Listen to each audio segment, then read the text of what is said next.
correct? I believe that's correct. So we already had a public debate about the handling of classified documents and the potential application of the criminal laws to that general set of circumstances. I think that's fair.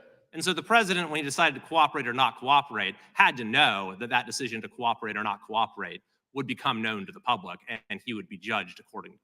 Is that correct? I'm not in a position to opine on what was or was not in the president's. But it's relevant to your analysis as to whether or not it counts as a mitigating factor. If he knew that he was going to have to be judged based on whether he cooperated or not, that would lessen its value as a mitigating factor. So did that in your analysis lessen its value?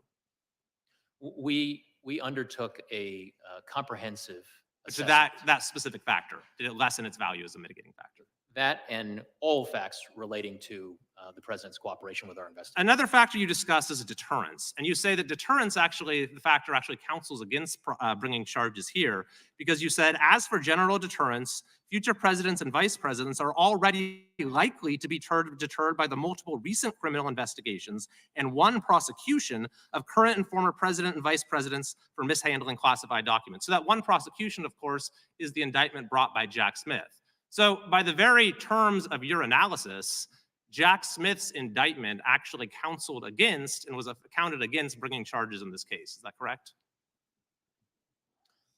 I'm sorry, Congressman, I don't follow your drift there. Well, you said that there's already deterrence because there's this prosecution out there in a prior case related to classified documents. So we don't need to bring another case to establish deterrent value. That was the essence of your analysis, correct?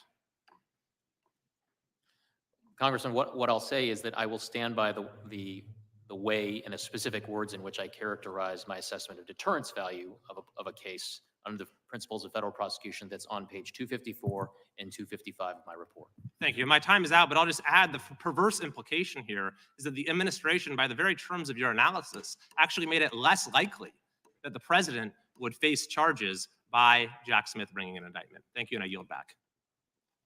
Mr. Chairman, I have a unanimous consent request. Okay. Thank you. I ask unanimous consent to enter into the record two documents. First, the superseding indictment against Donald Trump in the Southern District of Florida, where he is currently facing criminal charges on 40 counts, including obstruction of justice, lying to the FBI, his unlawful, willful retention of national defense. Without objection, the indictment is the concealment recognized. of documents from law enforcement, among other things. That was the shortened version. And my second document to clarify for you, sir, Mr. Hur, from the transcription, page 82, the words are President Biden's. What month did Bo die? Oh God, May 30th.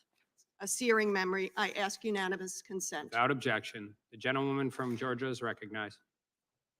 Thank you, Mr. Chair and Ranking Member, for this hearing, and thank you so much for spending so much time with us today, Special Counsel Hur. In accordance with the law, classified information must be treated with the highest respect and also protected. And President Biden has made it clear during this investigation and long before that he agrees.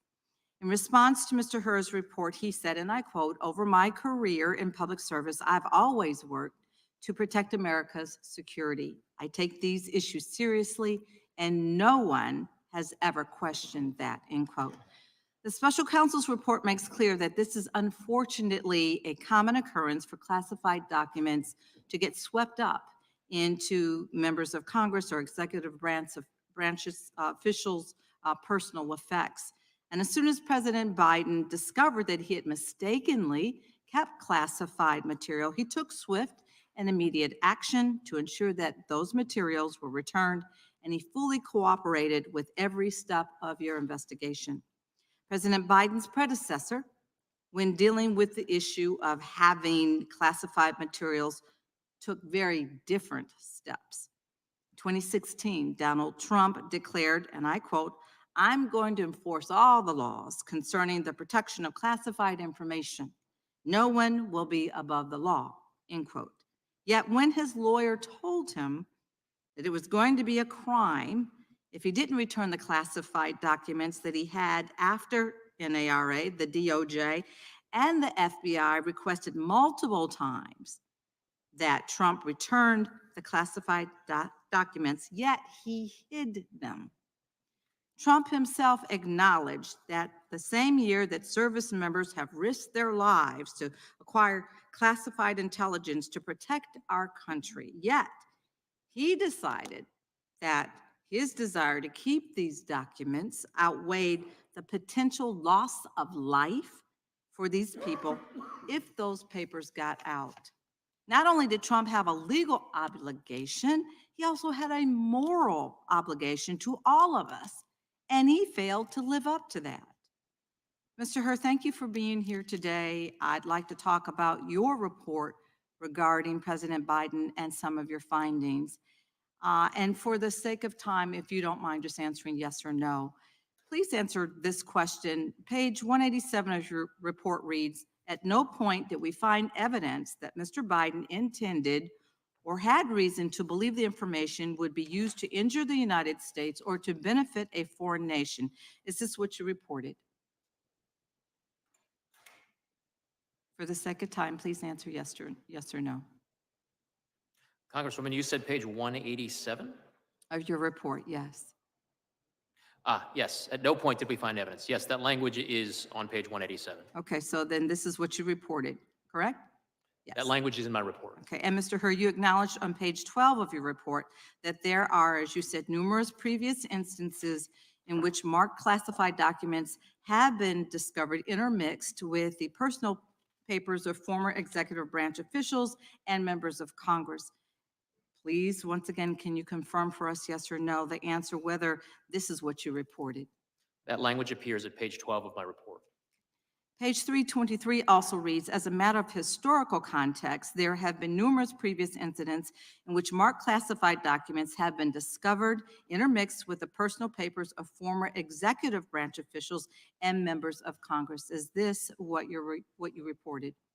That language appears at page 323. Thank you. Now it's my understanding that this has happened before, where classified documents are swept up into official papers. So, Mr. Hur, aside from Donald Trump, are you aware of similar instances in history where officials who have had these classified documents engaged in a months-long elaborate scheme to hide those documents from federal law enforcement officials?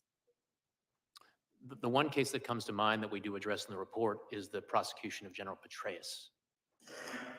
So are these historical examples, aside from Donald Trump, where officials instructed their aides to delete evidence pertaining to those classified documents?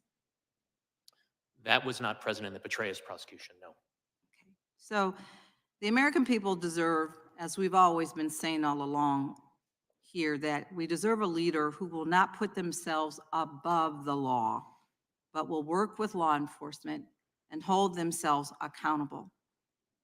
Thank you, and I yield back. The gentlewoman from Wyoming is recognized. Special Counsel Hur, when you determined that no criminal charges should be brought against President Biden in this matter, you focused on the specific facts surrounding the classified documents, where President Biden stored them, and on his memory and age. You wrote that President Biden's, quote, memory was significantly limited during his recorded interviews with the ghostwriter in 2017 and during his interview with the Special Counsel's Office in 2023. You also expressed concern that prospective jurors would be persuaded by President Biden's presentation as a sympathetic, well-meaning elderly man with a poor memory. Your assessment, however, was focused on how President Biden would currently present to a jury if he stood trial. Is that correct? That was an element of my explanation to the Attorney General for my decision. It was not the only element. Okay, that wasn't my question, but it was one of the things that we were considering was his current state of mind, his current memory. Correct? One of the things that I considered would be how, if a trial, whenever a trial theoretically were to be held, how President Biden would present himself to the jury if he elected to testify. Okay. You did not compare President Biden's current memory or condition with his memory or condition when he was in the Senate or when he left the vice presidency and took the classified documents subject to your investigation. Is that right?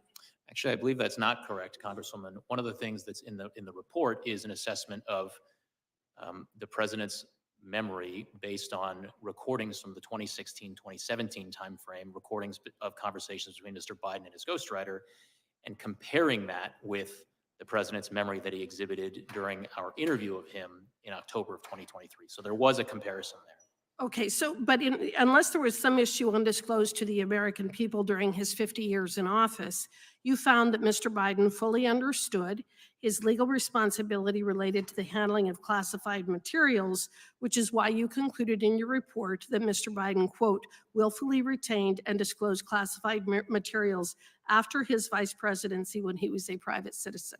You state that on page 1, correct?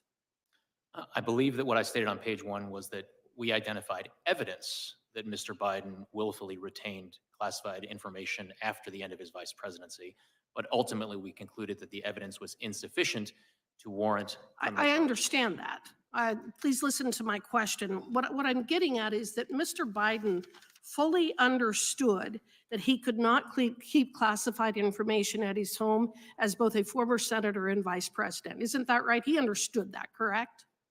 My understanding is that based on the evidence, my assessment was that a jury. That isn't what my question was. Please listen to my question. My question was that Mr. Biden understood when he was a senator and vice president that he could not keep classified materials at his home, at his garage, and in other offices. Is that fair? I don't think that's accurate, Congresswoman, because when Mr. Biden was vice president, he was authorized to have classified material in his home. But after he left, he knew that he was not entitled to keep classified information at his home, correct? After he left, there is evidence to suggest that he knew that he could not legally have classified information in his home. However, there is evidence with respect to his notebooks that he believed he was authorized to keep the notebooks at home based on precedent. Based on precedent. You know, I guess the way that I would put it is this. President Biden knew better. He knew that he wasn't entitled to keep these documents from when he was a senator, and he knew he wasn't entitled to keep these documents after he had left the vice presidency. But because he's now suffering from an impaired memory, as you so delicately put it, he got away with it. Is that fair? Congresswoman, what I stated in my report is that there's certainly evidence that some jurors could infer to suggest that Mr. Biden willfully retained and disclosed national defense information. But in my judgment, the likely outcome of a trial, the probable outcome of a trial, is not a conviction. I have represented a variety of clients over the years in actions against the federal government over, in fact, several decades of time. It's been my experience that the federal government, the DOJ specifically, has essentially unlimited resources to go after and prosecute citizens and will spare absolutely no expense in doing so. It has also been my experience that the DOJ is not only overly aggressive in these cases, but makes it clear that part of the reason for such aggression is to make an example of the poor soul who is the subject of such action. In other words, so that other people will not engage in the same kind of conduct. Mr. Hur, having been a long-term DOJ prosecutor, can you please explain why those people without the last name of Clinton or Biden are typically treated quite differently and seem to be the only ones who are never held accountable for violating the law? Congresswoman, one of the things that I explain in my report is the fact that there are historical precedents with respect to former occupants of the White House and their retention of classified materials after they leave. So I'm asking specifically about Mrs. Clinton and Mrs. Hillary Clinton and Joe Biden. Congresswoman, I don't have any opinion to articulate with respect to the investigation relating to Mrs. Clinton. I yield back. Gentlewoman from Texas is recognized. Mr. Hur, Special Counsel Jack Smith has charged Donald Trump with 40 counts related to his unlawful possession of classified documents. The most serious charge carries a penalty of 20 years in prison. According to the Trump indictment, Trump stored those documents at Mar-a-Lago, which, quote, hosted events for tens of thousands of members and guests, end quote. The indictment continues, quote, Trump stored his boxes containing classified documents in various locations at the Mar-a-Lago Club, including in a ballroom, a bathroom, and a shower, an office space, his bedroom, and a storage room. Mar-a-Lago is more than a mansion or a compound. It is a club with membership with a membership program that sells access to the public. It has hundreds of people moving through it at any given time. Staffing it alone required 150 staff members. And while those classified national security documents sat in places like his ballroom, Trump hosted more than 150 social events like weddings and movie premieres, which thousands of people attended. In brief, Special Counsel Smith has alleged that Trump willfully and knowingly took highly classified documents to a location accessible by tens of thousands of people. Mr. Hur, was President Biden's residence accessible to tens of thousands of people? No, Did President Biden ever bring tens of thousands of people into spaces where he stored classified material? not to my knowledge. Did Joe Biden advertise and sell memberships to his home that would allow members of the public to have access? Not that I'm aware of. Did your investigation find that Joe Biden ever hosted movie premieres at his home while classified documents were stored there? No, Moving on, among the 150 staff members working at Mar-a-Lago was a Trump aide named Walt Nauta. According to Special Counsel Smith, Trump ordered Nauta to move boxes of documents so that they could not be found by people looking for them. Mr. Hur, did President Biden ever direct his staff to move documents so that you or the FBI could not find them? we did not identify evidence of that. In fact, according to your report, as soon as Bob Bauer discovered material in President Biden's residence, he contacted John Lausch, and the president immediately consented to an FBI search of his home. Is that correct? My report does state that. And you found no evidence that any documents were moved prior to that search. Is that correct? Correct. That's in stark contrast to Donald Trump. President Biden did not obstruct your investigation. He was fully compliant, and with access to the millions of documents he gave you and dozens of hours of witness interviews he facilitated, you were able to fully and totally exonerate him of any criminal wrongdoing. I thank you, Mr. Hur.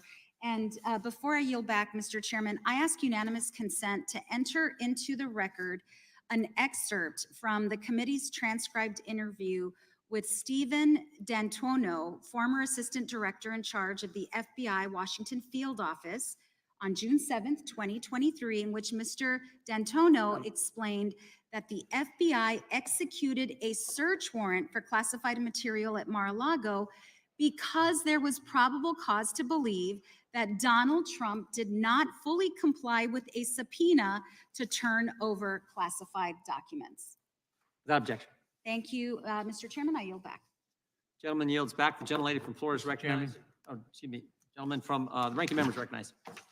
Mr. Chairman, I have 3 unanimous consent requests. All right. First, I ask unanimous consent to enter into the record the publisher's webpage for President Biden's 2017 book, Promise Me, Dad, which shows that the book is a deeply moving memoir about the year Okay. that President Biden's son, Bo, Without died. objection. I also ask unanimous consent to enter page 97 of Mr. Hur's report, which says that President Biden's book is not known to contain classified information. Without objection. Finally, I ask unanimous consent to enter into the record a February 5th, 2024 letter from President Biden's counsel to Special Counsel Hur that clarifies that President Biden's 2017 book, quote, does not contain classified information, and there has never been any suggestion to the contrary, close quote. Without objection. Chair now recognizes gentlelady from Florida, Ms. Lee. Thank you, Mr. Chairman, and thank you, Special Counsel Hur, for joining us here today to discuss your investigation regarding President Biden's mishandling of classified documents. This has become an issue of great interest to all Americans and, of course, to all of us here today. As is outlined in your report, despite the discovery of confidential and top secret records located in the president's personal residence in Delaware, including in his garage, office, and basement, the department declined prosecution, and my colleagues' questions today have focused on the highlights from your report, specifically referring to President Biden's mental capacity, his willful disregard for the law as a private citizen, and how he would be perceived if presented to a jury of his peers. Dependent upon, and I'll use your words from the report, how this sympathetic, well-meaning elderly man with a poor memory handled and managed the storage of these confidential documents.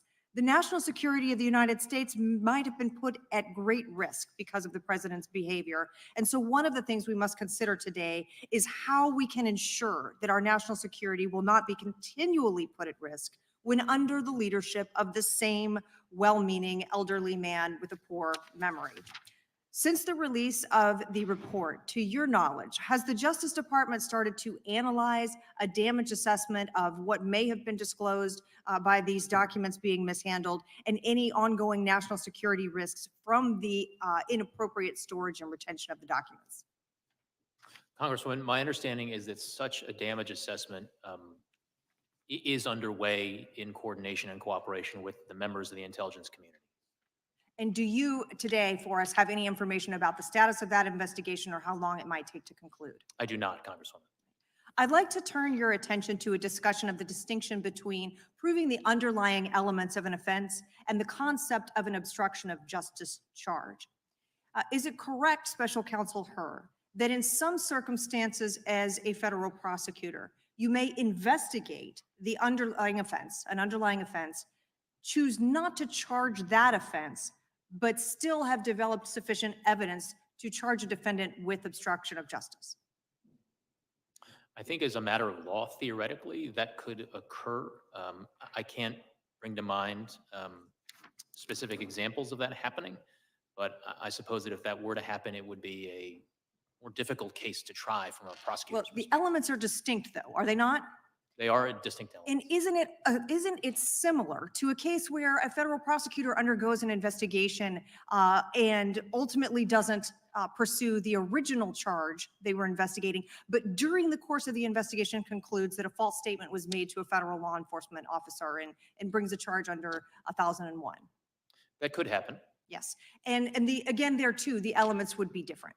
correct. And in reaching your final decision related to the declination or the recommendation to decline prosecution, you considered both the underlying elements of the offenses at issue and also the principles of federal prosecution. Is that right? Correct. Now, the principles of federal prosecution, those are things that may vary case to case. Is that right? The determinations under the principles of federal prosecution are very fact and circumstance dependent. But the elements of the criminal offense are not. Isn't that also correct? Elements are defined by law and they do not vary from case to case. And thus, those elements of the underlying criminal offense would be exactly the same from one defendant to the next to the next. Isn't that right? Yes, So you would expect, would you not, that a prosecutor who was considering the underlying offenses that you were considering here would be looking at exactly the same elements and requirements of proof that you did on the underlying charges? prosecutors assessing their cases under the same statutes must consider the same elements with respect to those statutes. All right. Thank you, Special Counsel Hur. And then if we could turn back to the concept of those principles of federal prosecution, those are the additional factors aggravating or mitigating that you might consider in ultimately reaching a charging decision here. Is that right? They do include such things that are referred to as aggravating and mitigating circumstances. There's one thing I want to go back to, though, to be clear. It's been said today that your report is tantamount to a total exoneration of President Biden. That's not correct, is it? That is not correct. All right. Thank you, sir. I yield the balance of my time to the chair. Gentlelady is back. The chair now recognizes the gentlelady from North Carolina. Thank you very much, Mr. Chairman, and thank you, Mr. Hur, also for your patience. You're almost to what, 3.5 hours? So almost as much as Biden. Throughout your report, you repeatedly cite and credit a number of innocent explanations for the presence of classified materials at the president's home and other locations. Innocent explanations that you admit that you cannot refute. And I'd like to just focus on a few of them and I'll give you citations.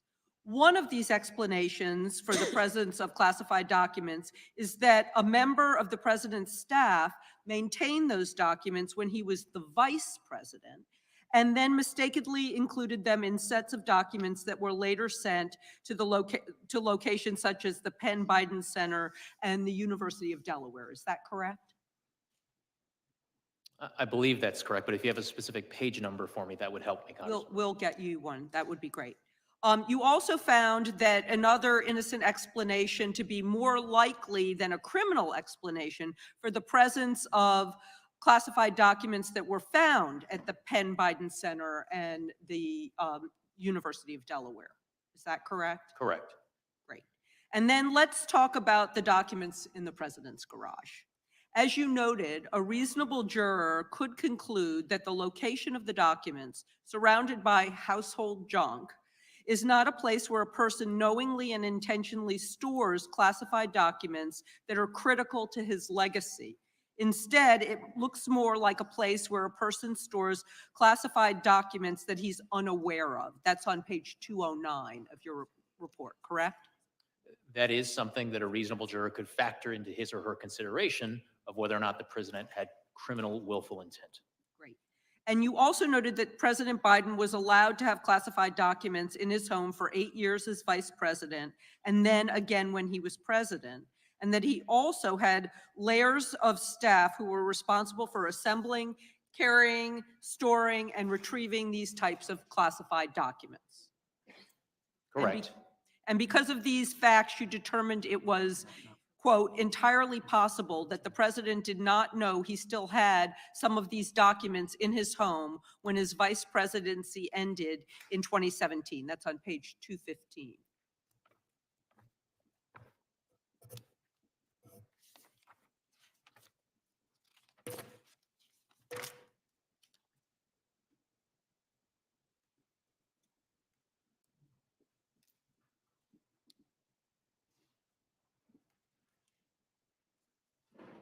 Entirely possible. Entirely possible. Yeah.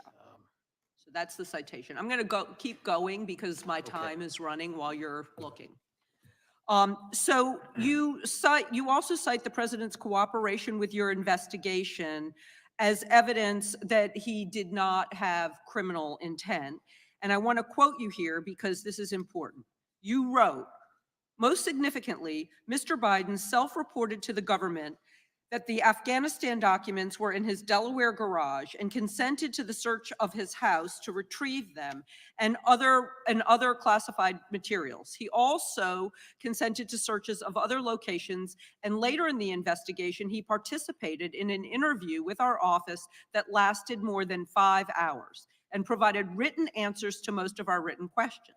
Many will conclude that a president who knew he was illegally storing classified documents in his home would not have allowed such a search of his home to discover those documents and then answered the government's questions afterwards, page 210. And then you said that you expect this argument about the president's innocence to carry real force for many reasonable jurors, because in your words, reasonable jurors will conclude that Mr. Biden, a powerful, sophisticated person with access to the best advice in the world, would not have handed the government classified documents from his own home on a silver platter if he had willfully retained those documents for years. Just as a person who destroys evidence and lies often proves his guilt, a person who produces evidence and cooperates will seem by many to be innocent. Again, page 210. As you said in your report, it would be reasonable for a juror to reach that conclusion, and that a president advised by counsel would not have informed investigators of the presence of classified documents in his home or invited agents in the search of every nook and cranny of his home or other residence, or sat for an hours-long interview or answered pages of written questions, all going to his full cooperation and his lack of criminal intent. Thank you, Mr. Chairman, and I yield back. Gentlelady yields back. Mr. Hur, we got 3 more we're going to do, and then we're going to take votes, and then we'll just have a couple more after that. So I'm going to start with the gentleman from Kentucky is recognized. Yield to the chairman. I thank the gentleman for yielding. Mr. Hur, are you opposed to the U.S. Congress having access to the audio tapes of the people you interviewed during your investigation? Chairman, I am not in a position to articulate an opinion one way or the other. That is not really up to me. I'm a former employee of the Department of Justice. I would refer you to the White House and DOJ leadership. You're an accomplished lawyer. Is there any reason why we shouldn't, why the United States Congress shouldn't have access to the same information you had access to, and that was the basis of your decision? Chairman, it is not for me to opine on what materials. Well, the Justice Department released the transcripts the day of the hearing. Been nice if we'd had them at a more, I think, a better time for the committee to prepare for our questioning for you. They released them today. White House and the Justice Department released them today. It'd be nice if we actually had the audio tapes too. Again, is there any reason why you can see why the American people and their representatives in the United States Congress should not have access to those tapes? Chairman, what I can tell you is that my assessment that went into my conclusions that I described in my report was based not solely on the transcript. It was based on all of the evidence, including the audio recordings. Great point. And that's where I was going. So this was valuable evidence for you as the special counsel named to investigate this issue, valuable evidence for you to reach your conclusion and the statements you put in your report. And all I'm asking is, shouldn't the United States Congress have access to that same information? Chairman, again, it is not for me to weigh into what information Congress should or should not have, but what I will tell you is that the audio recordings were part of the evidence, of course, that I considered in coming to my conclusions. I will yield back to the gentleman from Kentucky and hopefully can yield to the gentleman from North Dakota. Yield to the gentleman from North Dakota. Thank you, Mr. Hur. In Chapter 8 of your book, or your report, you detail that Mr. Biden retained in his Delaware basement classified documents relating back to his time as a U.S. Senator in the 70s, correct? Correct. And even more Senate papers dating back to the 70s through 1991 were found in the University of Delaware, Morris Libraries, and in the Biden Senate Papers collection, correct? Correct. And even more Senate papers dating back to the 1970s and 1980s were found in Biden's Delaware garage.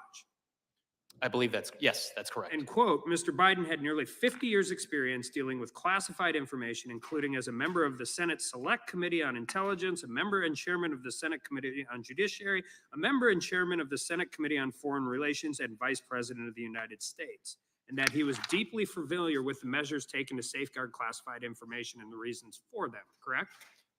That language certainly sounds familiar, Congressman, but if you have a page citation for me, I can confirm. And as vice president, is it correct that in 2011, Mr. Biden received advice from his staff about the need to secure classified information in the form of notes, Correct. including his first counsel, Cynthia Hogan? Correct.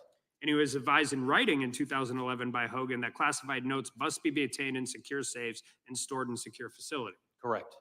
His second counsel, John McGail, also advised Biden that all of Mr. Biden's records, including his notes, would be sent to the National Archives, and Biden understood and accepted that, correct? That's correct, with the exception that Mr. McGrail was Vice President Biden's final counsel, not his second one. All right. And on his way out, Mr. Biden was also appraised of his obligations by the National Archives staff twice more that his classified notes should be secured in a SCIF. That particular fact is not immediately coming to mind, Congressman, but if you have a page citation, I can confirm it for you. Well, did Mr. Biden have 30 years experience handling this information? He received advice from at least two separate counsels, the National Archives staff. He has demonstrated enough knowledge of the law to attack President Trump in public over the same exact issue in detail. This is where I get into this. I just have a problem with this. In your report and this testimony, a reasonable person would conclude that Mr. Biden knowingly retained national defense information and failed to deliver it to an appropriate government official, and that he knew his conduct was unlawful. And I think that's where we end up here, and that's what the point is. Over the last 3 election cycles, there's only been 3 people who have ran for president: Hillary Clinton, Joe Biden, Donald Trump. All 3 of them have been accused of mishandling classified documents. Only one of them has been prosecuted. And that's what the American people see. That's what we see. We had Hillary Clinton, who ran a program called Bleach It on her server. They used hammers to destroy evidence. Joe Biden has a 50-year history of misplacing classified documents in numerous different places. All of these cases have the same underlying elements of the crime, the same fact patterns, and yet we only see one person being prosecuted. And with that, I yield back to the gentleman from Kentucky. When time's expired, I yield back. Gentleman yields back. The ranking member is recognized for unanimous consent. Thank you, Mr. Chair. Mr. Chairman, in light of what the chairman previously said, I ask unanimous consent that all transcribed interviews taken by the committee this year be made public. There's an objection to that. The gentlelady from Missouri is recognized for 5 minutes. Thank you, Mr. Chairman, and thank you for being here, Mr. Hur.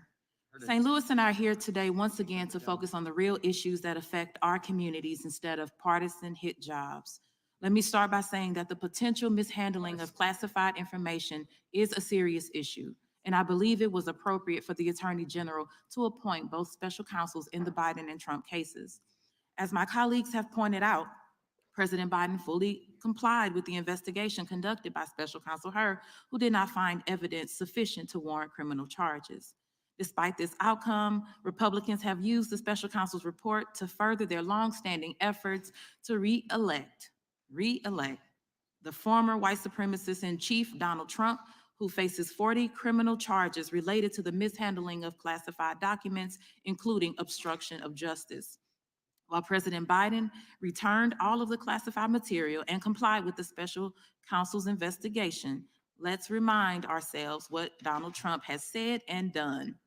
He refused to turn over the classified documents in his possession to the National Archives. He is on tape sharing documents he said he could have declassified when he was president. He wrongly claimed in an interview that the Presidential Records Act allows him to do whatever he wants, and he was allowed to do everything he did. He also said on his right-wing social media platform, quote, "I'm allowed to do all of this." He continues to admit to his possession of these documents on the campaign trail. So this hearing is not a good faith oversight effort. It is just the latest in a long line of dysfunctional and destructive actions taken by this Republican majority. They don't care about responsible governance or making people's lives better. They don't have an affirmative agenda. They are throwing whatever they can at the wall and hoping it sticks. And they have zero credibility to talk about mental acuity when they support Donald Trump. The same Donald Trump who mixes up Joe Biden and Barack Obama and Nikki Haley and Nancy Pelosi. The same Donald Trump who incorrectly pronounced the words Venezuela, respected, and United States. The same Donald Trump who calls January 6 defendants hostages. And the same Donald Trump who believed bleach injections would treat COVID-19. It is deeply hypocritical for anyone who champions this man for the presidency to talk about the mental acuity of anyone else.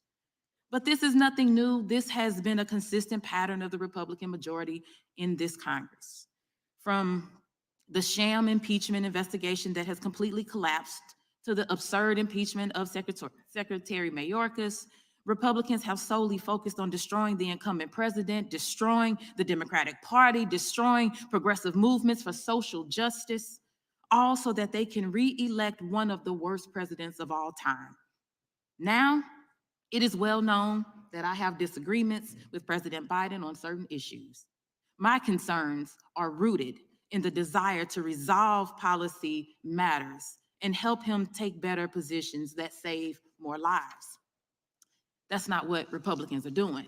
That's not what these investigations and attacks are about. They are trying everything they can to turn back the clock on our rights and our freedoms, and we cannot take the bait. Let's focus on policy. Let's focus on substance. Let's focus on saving and improving the lives of our constituents, not misusing the precious time and resources of this committee, not being dishonest just because it serves our political interests. We are better than that, and our country deserves better than all of this. I will continue to reject these absurd distractions from the investments we need in the communities that we represent. Let's focus on that instead of this irresponsible and easily repudiated Republican clown show. Thank you, and I yield back. The gentlelady yields back. I recognize myself for 5 minutes. Special Counsel Hur, thank you for a number of things. First, thank you for agreeing to testify today. Second, thank you also for sharing your family's story at the beginning of your testimony. It is an extraordinary story of them coming to America. Third, let me also thank you for your in-depth investigation and your detailed report, and generally for your service as special counsel. It's not something that I think many people would look for, and certainly comes with a lot of burden. So thank you for your work. In your opening statement, you described your investigation as, quote, thorough and independent, and I agree with that. One where you attempted to give, quote, rigorous and detailed analysis. I also agree with that. And one where you say you, quote, must show your work, which we very much appreciate today. We don't normally see that. Did I recall your opening statement correctly as it relates to those quotes? Yes, sir, you do. In fact, as part of your investigation, you interviewed about 150 different witnesses. You looked at millions of different documents because you wanted to do a thorough investigation. Isn't that true? Correct. And you did this because you took your investigation extremely seriously and you wanted to reach accurate conclusions, correct? Very much. Then let's review some of your specific findings regarding the issues pertaining to competency and mental capacity of President Biden. Because as you say, this is very important to whether or not there was criminal willful intent. As you can see, I've set forth a number of different quotes up here on this board that I've prepared, some of which I'll read to you. Page 5, you say Mr. Biden's, quote, Mr. Biden's memory was significantly limited. Then again on page 6, you say Mr. Biden would likely present himself to a jury as a sympathetic, well-meaning, elderly man with a poor memory. Then on page 207, you say Mr. Biden's memory also appeared to have significant limitations. And then again on page 208, he did not remember when he was vice president, and he did not remember even within several years when his son Beau died. You finally make the statement on page 248, quote, for these jurors, Mr. Biden's apparent lapses and failures in February and April 2017 will likely appear consistent with the diminished capacities and faulty memory he showed. Those were astounding conclusions to me. And as I look through those quotes, I have to say I hearken back to my time before Congress. I was a judge, and one of the things that I oversaw was guardianships. And frankly, when I read your conclusions, red flags began to go up in my mind because I oversaw hundreds of guardianships back in Texas. And as I saw your conclusions, I began to wonder, what does the DC statute say about guardianships and how do you define an incapacitated individual in Washington, DC? And I want to show you this statute because I presume, are you familiar with the statute at all? I am not, Congressman. So I didn't think that you'd probably reviewed that. So let me just read to you some of these, some of the definitions here. An adult whose ability to receive and evaluate information effectively or to communicate decisions is impaired to such an extent that he or she lacks the capacity to manage all or some of his financial resources. That's the first part of the definition of incapacity, an incapacitated individual under the guardianship statute in the District of Columbia. And quite frankly, I see tons of overlap from what you set forth in your testimony, in your written report, and the definition here. The phrases are almost identical. I would posit that if he cannot manage national top secret resources, I'm not sure how he can manage his personal financial resources. And given your report's findings that his memory was, quote, significantly limited, and that he is a person with, quote, diminished faculties, and with, quote, faulty memory, it makes me wonder how close he is coming to meeting this definition of an incapacitated individual, such that he should have a guardian appointed by the DC courts for his personhood. There is at least, I believe, a prima facie argument to say that there's substantial evidence to indicate such. And you mentioned it's not just what you written in the report, but it was the demeanor of President Biden as you interviewed him. I'll say in conclusion, whether he does or does not meet this definition, I believe your findings raise significant concerns about his current fitness for the office of the president, and certainly his fitness going forward in the future. And I appreciate the fact that you were brazen enough to raise this issue in this report because you knew this would be significant in your findings, but you did so based on a very significant, very detailed, very thorough, independent report. And I praise you for that, doing your duty in such a way. Thank you, Special Counsel. I yield back. Gentleman yields back. Mr. Hur, we have votes on the floor. We have a few more members who will do their 5 minutes of questioning. So we're going to recess, and then we will convene 10 minutes after the conclusion of the last vote. I believe we only have a couple votes. Is that right? 2 votes. So, but you know, Congress, that'll take a while. But we'll get back here as soon as we can. And there's food in the back room for. I think we still have some left that you're welcome to. With that, we stand in recess until 10 minutes after the last vote.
correct?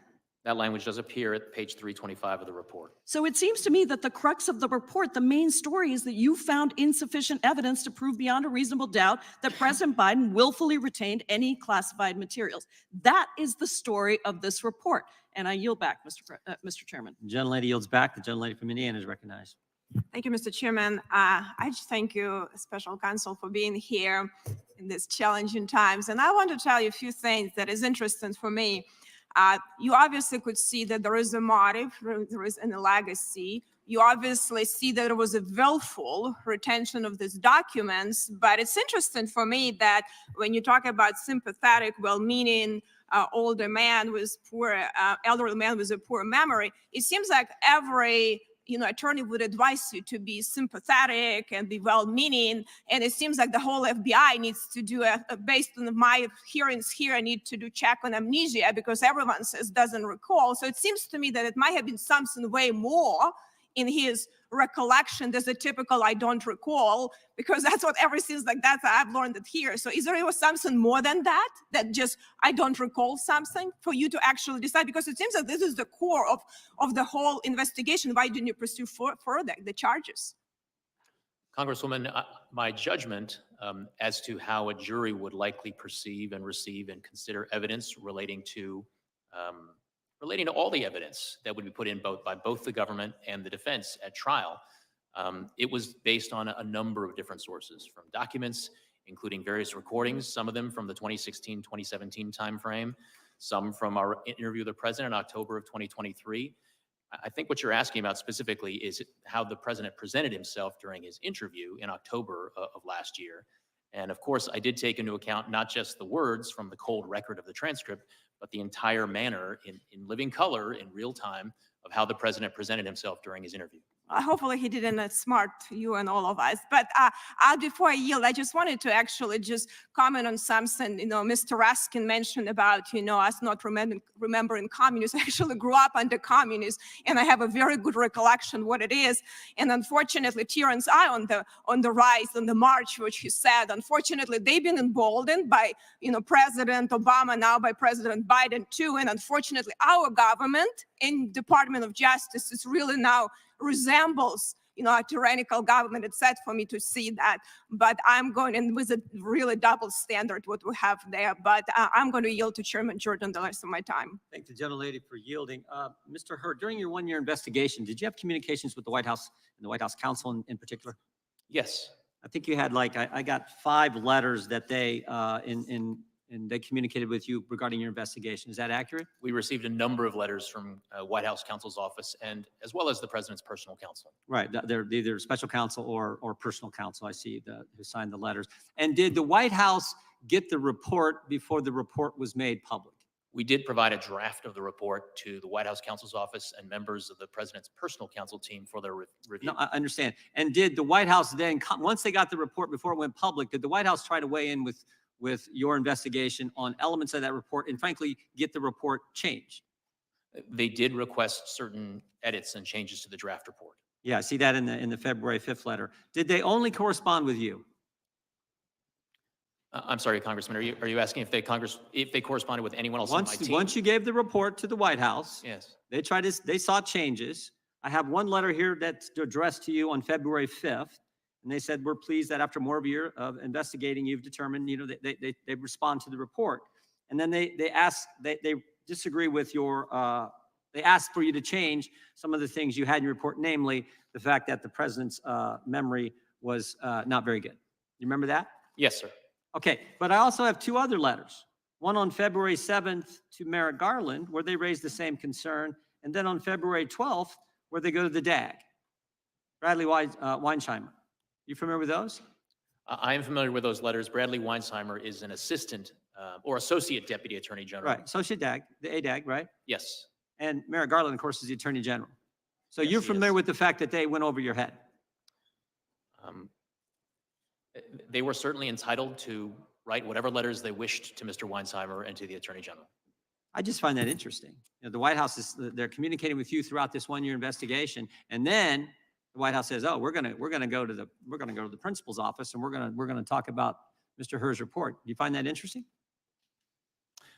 As I said, they were free to correspond with whomever in the federal government they wish to correspond with. I did engage in numerous communications with them during the course of the investigation.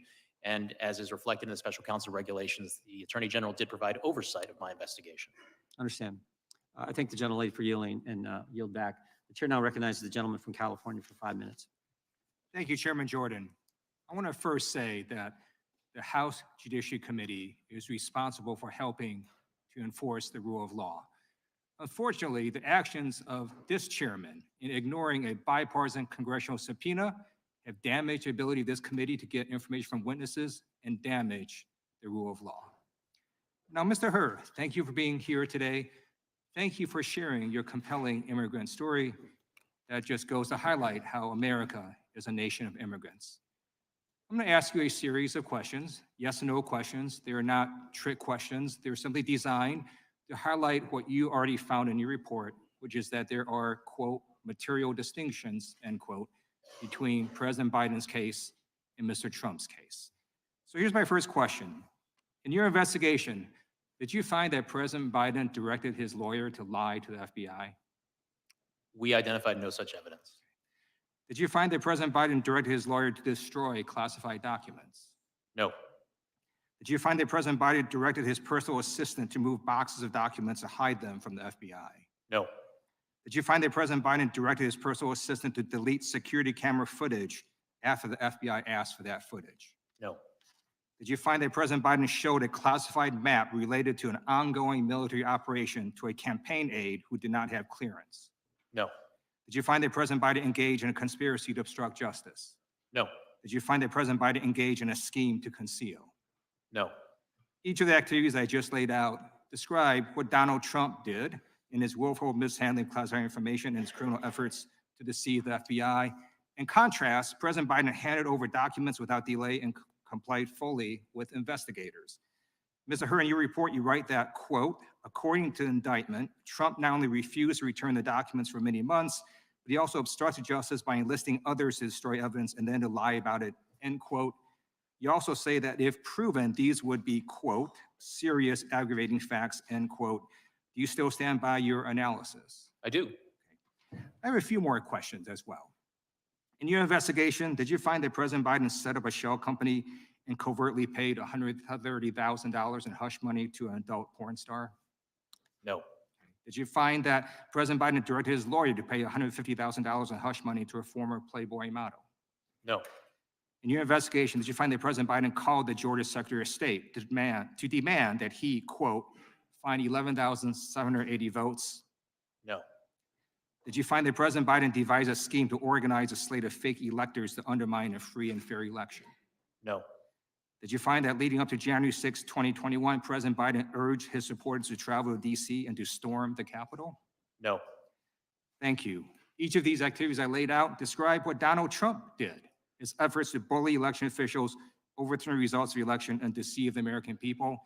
That is why Donald Trump has been indicted in not just one, not just two, not just three, but 4 criminal cases.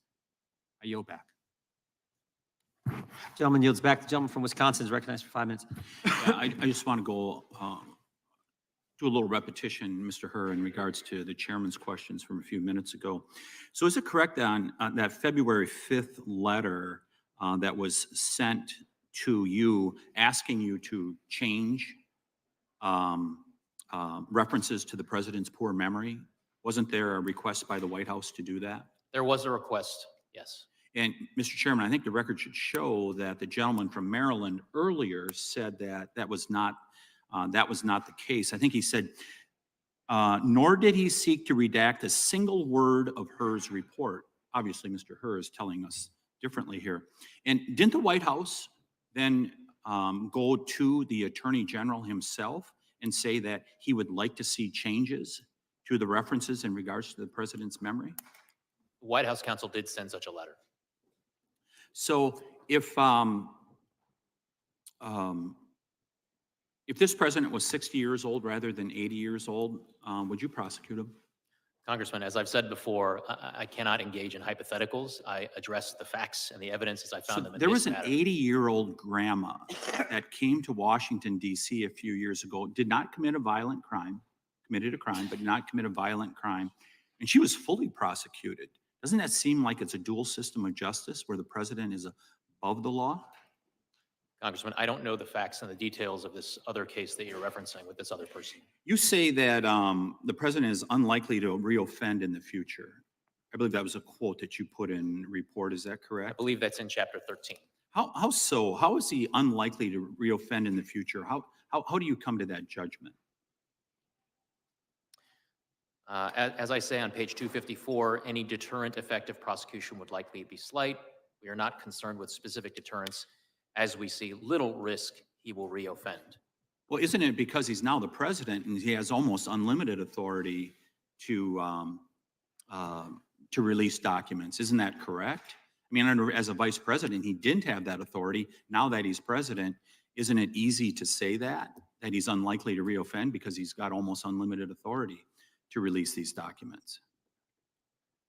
Well, that statement was based on that assessment of the likeliness of reoffending from this particular person, President Biden, is based on a number of factors, including the authority that he has now with respect to classified materials, as well as the experience that he's had going through a special counsel investigation. Yeah, but look back at 2011, there were multiple instances where he was informed by his staff and they ratcheted it up to where there was a formal process. You're saying he's learned from that when he's proven that he hasn't? I mean, that goes all the way back to 2011. Congressman, what I'm saying in the report at page 254 is that He's a repeat offender, Mr. Hur, isn't he? what I say. Let me move on to, I'll move on to something else here.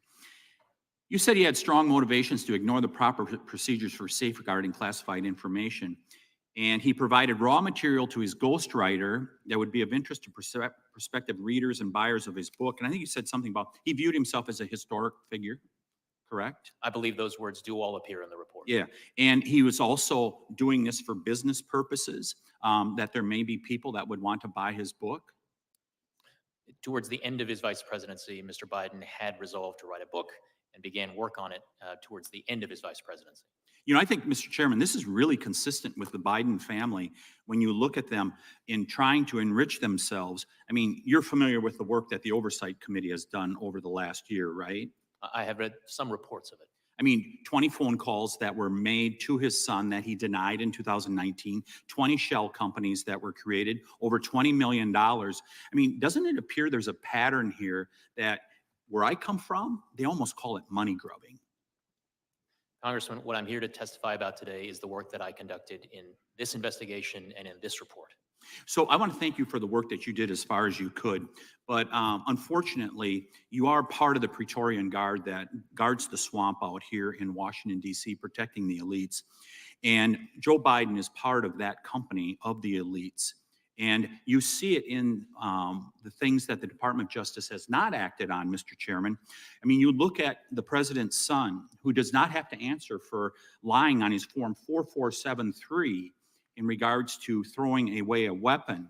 You see it where the Department of Justice fends off the IRS when the whistleblowers come with this information. Now we see it once again, where a president believes he is above the law. And there is no doubt that this president does believe he's above the law. I yield back, Mr. Chairman. Gentleman yields back. The gentleman from California is recognized. Thank you, Mr. Chairman. Mr. Hur, welcome. I also concur, and let me echo what's already been said by my colleagues, that your personal story of being an immigrant, your family immigrants to this country, the way you've contributed to the greatness of this country shows why America is great, the great immigrant story. Thank you for being here, Senator. First question to you is, you're a Republican? I am, sir. Does that stop you from a thorough and fair investigation? I certainly hope not, and I know not. This story is really proof of the old saying that the cover-up is worse than the crime. President Trump and President Biden handled their classified materials differently, wouldn't you say? My report includes an assessment of the alleged facts in the pending indictment of former President Trump and a comparison to the facts that we found in this case. But clearly the handling of these documents was night and day, correct? Congressman, do you have a specific aspect of the handling of the documents that you have in mind? Well, President Trump intentionally took classified materials and obstructed justice to ensure that those materials wouldn't be taken from him. And he refused to work with law enforcement. Is that correct? My report reflects no findings of obstructive conduct on the part of Let me ask you another question. President Trump has been indicted in the U.S. District Court of Southern Florida on 40 counts related to his possession of classified documents. Is that correct? I don't know the exact number of counts, but I know that an indictment is pending in that district. Mr. Hur, you even wrote that after being given a number of chances to return classified documents and avoid prosecution, President Trump allegedly did oppose. And according to the indictment, he not only refused to return those documents over for many months, but he also obstructed justice by enlisting others to destroy evidence and lie about them.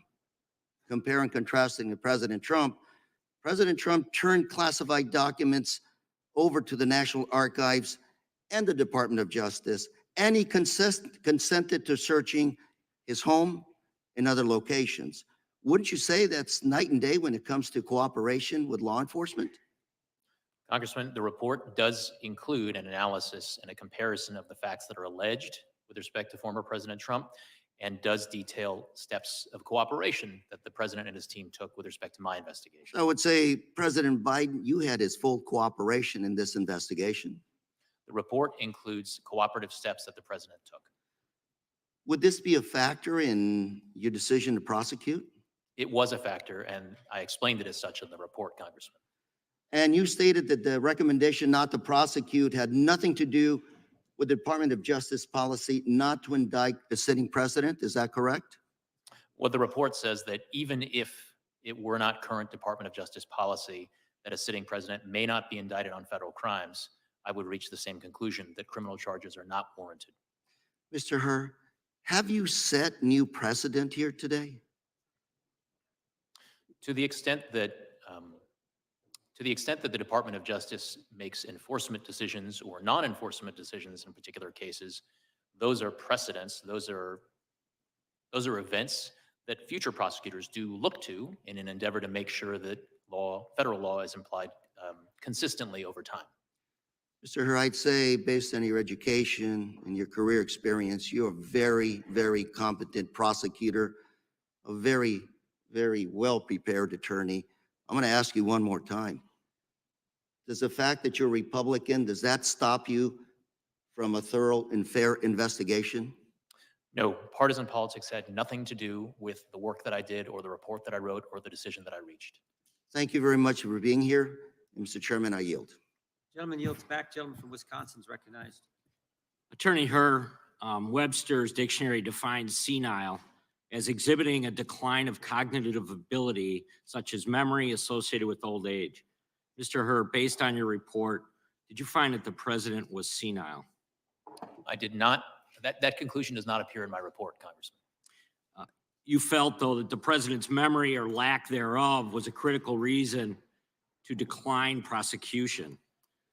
The reason I'm asking this is whether you believe the president would be fit to stand trial, or do you think his lawyers would argue his incompetence to stand trial due to his state of mind? Also, was he in a place to actually be questioned? Congressman, my report, to the extent that it addresses the president's memory gaps that we identified in the evidence that we obtained during our investigation, they are addressed in the context of determining how the jury would perceive, receive, and consider evidence relating to whether or not the president had willful intent when it came to retaining or disclosing national defense information. Very good. I'd like to focus my questioning on Chapter 14 of your report. The classified documents found at the Penn Biden Center. You state in your report that the documents found at the Penn Biden Center were the most highly classified, sensitive, and compartmentalized materials recovered during your investigation. Is that correct? That is correct. Many of the documents came from Mr. Biden's West Wing office. That's also correct, isn't it? I believe that is reflected in the report. Did you ask if he had packed the boxes himself? I believe that was one of the questions that we asked, and that is reflected in the transcript now available to the committee. I think it's important. How would you characterize the packing of these boxes? Was it slow and meticulous, or were they packed in haste without much scrutiny at all? I don't recall off the top of my head exactly how he characterized it, but I think the gist of the evidence is that the manner in which files were packed up and moved out at the end of the Obama administration was it was in something of a rushed manner. Very good. According to your report, the boxes were moved between multiple offices between Mr. Biden departing his West Wing office in January of 17 and his arrival at the Penn Biden Center's permanent offices in October of 17. Were any of these offices authorized to store classified information? No. When the boxes finally arrived at the Penn Biden Center's permanent offices, how were they stored? I believe when the materials were recovered, some of them were stored in a storage closet, and I believe others of them were in file cabinet drawers. So what's your I would refer you assessment? to the report. What's your assessment on security and access control measures at the Penn Biden Center? That was something that we looked at. There were some security access controls at the Penn Biden Center, but we did get a handle on people who had access to the office space during the time period when we believed the materials were there. And there were other people, including students and some foreign dignitaries, that visited that facility at the time. Very good. You anticipated my next question. So when the boxes were discovered to have classified documents more than 5 years later, who discovered these boxes? It was Patrick Moore. Is that correct? Correct. One of the president's personal counsel. And did Mr. Moore have some type of active security clearance at the time? No. How about the executive assistant at the Penn Biden Center? No. On page 265 of your Actually, report. I'm sorry, Congressman, I may have misspoken there. I am not certain whether or not that executive assistant had an active security clearance at the time. Very good. On page 265 of your report, you stated, when interviewed by FBI agents, Moore believed the small closet was initially locked and that the Penn Biden Center staff member provided a key to unlock it, but his memory was fuzzy on that point. But an interview with Mr. Biden's executive assistant seemed to contradict his statement. Do you remember this exchange, and did in fact it contradict each other? Sir, you're asking if I remember the exchange with Mr. Moore during our interview with him? Right. Do you remember them contradicting each other? I don't remember that contradiction specifically, but generally during the interview, sometimes we heard things from some witnesses that were in tension with what we heard from other witnesses, and we did our best to resolve those conflicts. Just very quickly, in total, National Archives discovered 9 documents totaling 44 pages with classification markings. Is that correct? From the Penn Biden Center, yes. And you declined charges because in summarizing your analysis, you couldn't prove beyond a reasonable doubt that retention of the documents was willful. Correct, sir. Very good. I yield back. Gentleman yields back. Gentlelady from Pennsylvania is recognized. Thank you, and thank you, Mr. Hur, for your testimony today. With all the posturing that we've heard thus far this morning, I think it's important that we refocus and remember the conclusion that you reached on the first page and in the very first sentence of your report, which was, we conclude that no criminal charges are warranted in this matter. Did I read that accurately? You did, Congresswoman. Okay. Your report also says, in addition to this shortage of evidence, there are other innocent explanations for the documents we have not been able to refute. Did I read that correctly? Congresswoman, if you would give me a page citation, I can. Page 6. 6.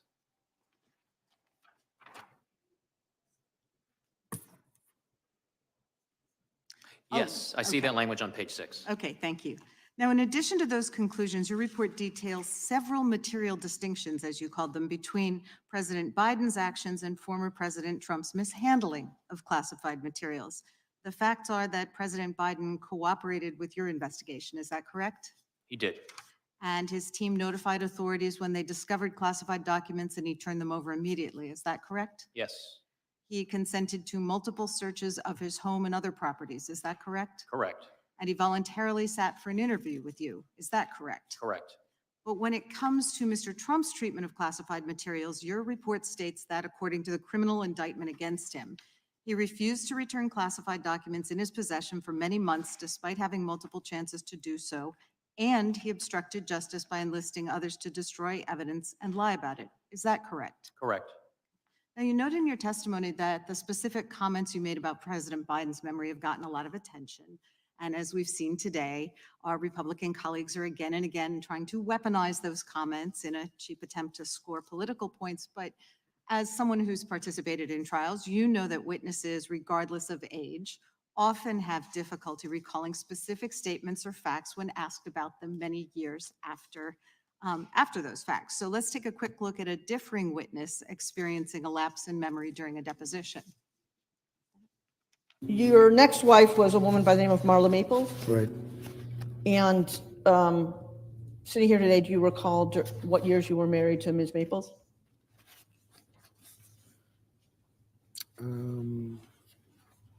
I'd have to get the exact dates for you. I can do that. Am I correct that you married your current wife in January 2005? I don't know relative to that date. And what years were you the owner of the Plaza Hotel? I don't know these. James Webb. I don't remember the names. Don't remember the name. So you don't remember saying you have one of the best memories? I don't remember that. Okay. I remember you telling me, but I don't know that I said. So I would also add that Mr. Trump told lawyers, I don't remember, 35 times in his deposition for a lawsuit over Trump University. And in response to questions from special counsel Robert Mueller, he answered, did not remember or could not recall 27 times. Now, Mr. Hur, you've said today that DOJ process and regulations required you to assess whether a jury would find Mr. Biden to be a credible witness, correct? I'm not sure that I said those words exactly, but of course, in my view, how a jury would perceive Mr. Biden if he elected to testify in his own defense at a trial, that would be part of the whole ball of wax that jurors would consider in determining whether he had willful intent in retaining or disclosing national defense information. Sure. Do you have any reason to believe that the special counsel who investigated and charged Mr. Trump with willful retention of classified documents would have failed to make an assessment of whether the jury would find Mr. Trump to be a credible witness? I don't have any information relating to what, how, I'm not qualified basically to answer that question as to what went into Mr. Smith's decision-making. But you are qualified to say what are the normal procedures followed by a special counsel, correct? I'm familiar with the rules as set forth in the Justice Manual and my understanding of how to apply them. And in fact, what you did. Correct. Okay, so I would suggest that we can all assume that the fact that Mr. Trump was charged with multiple counts of willfully concealing classified documents suggests that the special counsel in that case determined that Mr. Trump's denials are not credible. At this point, I would ask unanimous consent to enter into the record an excerpt from the committee's transcribed interview with Stephen D'Antonio, former Assistant Director in charge of the FBI Washington Field Office on July 7th, 2023, in which he explained the urgency for the FBI to retrieve and secure classified documents from Donald Trump's estate because they contained national security information that should not be viewed by anyone without the proper security clearance. Even Mr. D'Antonio himself could not view the documents given their high security clearance, despite being the Assistant Director in charge of the FBI Washington Field Office. Thank you. I Without yield objection, back. General Lady yields back. Gentleman from Oregon is recognized for 5 minutes.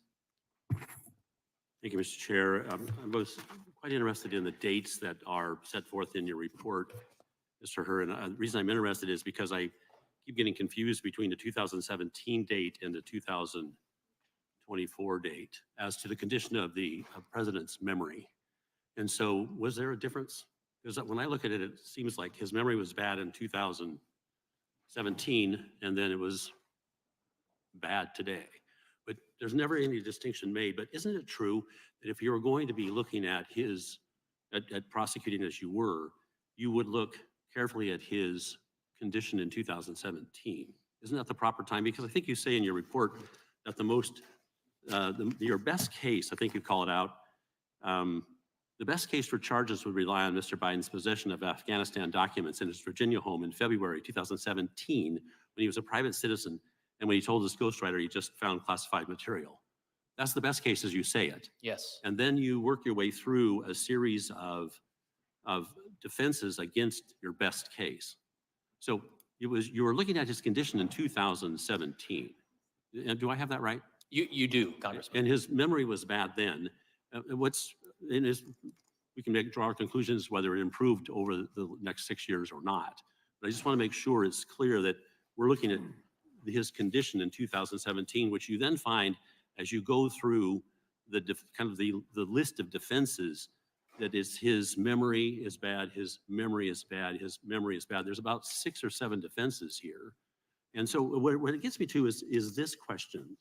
And I actually pulled this quote out of something I read this morning, that perhaps your report concluded, and perhaps it did not, that the president is, quote, incapable of being held accountable. But that's not quite what happened, is it? You didn't find that he was incapable of being held accountable, did you? I did not. Those words do not appear in my report. They do not. But you reached a conclusion that you didn't have the evidence, but then your report continually recites these defenses. And I'm having a hard time putting the two together. If you didn't have the evidence, why do you persist in reciting these defenses? Congressman, I wrote my report as an explanation of my decision to decline charges as to President Biden. And the way that I came up with that explanation and wrote it in my report for the Attorney General is the following. The approach that I took was a prosecutor envisioning what would be the probable outcome of trial if we charged this case, if we presented the evidence to a jury, and not only the government presenting the evidence to a jury, but what would happen if the defense lawyers also got a chance to try to poke holes in the government's case at trial. And with respect to one of the several potential defenses that I lay out in the report, one of them does focus on the president's memory-related issues. That is a defense that the president's defense lawyers may well present at trial. And a jury is going to be confronted with at least 3 separate sets of evidence relating to the president's memory. One is from the recordings in 2016 and 2017 from the ghostwriter. But if I may, forgive me for interrupting, but I'm limited on time as everybody else was. But you say, I think, that the evidence suggests he is incapable of forming, or you're incapable of proving intent. There's kind of a bit of a difference there, right? He may well have had the intent, but you could not of holding these documents, and I hate to say hiding the documents, but you couldn't prove it. So what you did instead is fell back to the various defenses that might also be asserted against you. Kind of a heap of rationale for not pursuing the president. Is that, do I have it right now? Congressman, I think we're on the same page. I think what I'm trying to convey is that the way that prosecutors assess the strengths and weaknesses of their case is to think through, hey, in the government's case in chief, here's the evidence we're gonna present, and the jury might be with us. But that's not the end of the trial. The trial also has to include presentation from the defense lawyers. You're correct, and I'm a lawyer. I've tried cases, so I get it. That your report is not an exoneration so much as a determination that the evidence as you saw it would not overcome the defenses that you had identified, plus whatever lack of evidence you perceived. So it's not an exoneration, is it? The word exoneration does not appear anywhere in my report, and that is not my conclusion. The other thing that's of interest, and I think you were misquoted, you said something about, or someone, I think it was Mr. Raskin, suggested that you, well, I'm going to run out of time, but I appreciate the work you do as a prosecutor, and I yield back. Gentleman yields back. Mr. Hur, we've been at this close to 3 hours. We will, if you can hang with us, we'd like to keep going. There's a chance we could complete votes by the time we have to go to votes on the House floor, which would be about 1:40. I can keep going, Chairman. Okay, then we'll try to do that. There's a chance we may not too, but I just wanted you to know the lay of the land. Now yield to the gentleman from Colorado. Thank you, Mr. Chairman. Thank you, Mr. Hur, for your testimony and for your service as a prosecutor at the Department of Justice. I want to focus a bit more on the progress of the investigation and kind of some process questions. So you were appointed by Attorney General Garland as special counsel to investigate the president's handling of classified documents in January of 2023, correct? Correct. And Attorney General Garland, of course, as you know, was nominated by President Biden to serve in his role. Correct. During your 15-month investigation, did the Attorney General attempt to interfere with your investigation? No. Did he impede your investigation in any way? No. Did any other member of the Department of Justice or within the administration refuse to cooperate with your investigation? No. Were you ever denied access to materials witnesses, resources from Attorney General Garland that you might have needed during the investigation? No, You submitted, I think this is right, your final report to Attorney General Garland on February 5th of 2024. correct. Right, okay. And it was then released publicly 3 days later, on February 8th of 2024. Is that right? I believe that's true, yes. In the final report that was released, were any of your substantive findings redacted or changed in any way? No, None of your findings were modified by the Attorney General? no, Did the Attorney General issue any kind of statement or a letter attempting to describe the contents of your report? no, Okay. You're familiar, I know, I'm sure, with the investigation that was conducted by Special Counsel Mueller years ago with respect to the former president. yes, And at that time, Attorney General Barr was in charge of the Justice Department. He sat where you sat in this committee. I remember it well, just a few short years ago, testifying on the nature of that particular investigation. Are you familiar with the way in which he released that report and characterized it? yes. Okay. Very different from the way that Attorney General Garland conducted this particular release. I take it you'd agree with that. They were not the same approach. Not the same approach, right? In the case of Attorney General Garland, no impeding or interfering with your investigation in any way whatsoever, releasing the report in full to the American public, not attempting to mischaracterize it or describe it in any way. Dissimilar from Attorney General Barr, who 5 years ago, as you recall, after Special Counsel Mueller submitted his report to the Department of Justice, took nearly a month to release the report to the American public, heavily redacted, and not before he had issued a letter of his own to the leaders of the Senate and House Judiciary Committees, mischaracterizing the contents of that report. That distinction and difference is very important because from your testimony, at least from what I gleaned from your testimony, is that Attorney General Garland acted appropriately and ethically with respect to this investigation. I take it you agree. Attorney General Garland did not interfere with my efforts, and I was able to conduct a fair, thorough, and independent investigation. Very different approach, as you said, from the way in which the Department of Justice, unfortunately, tragically, functioned under the former president. I'm going to yield back the balance of my time. Gentleman yields back. Gentleman from Alabama is recognized for 5 minutes. Would the gentleman yield for 10 seconds? Gentleman from. Yes, sir. Yeah, I would just point out to the gentleman from Colorado's last point, there was one big difference. Bill Barr didn't name Bob Mueller as a special counsel. Bob Mueller was named by Rod Rosenstein. That's a huge difference in how this whole thing works. I now yield back to the gentleman from Alabama. Thank you, Mr. Chairman.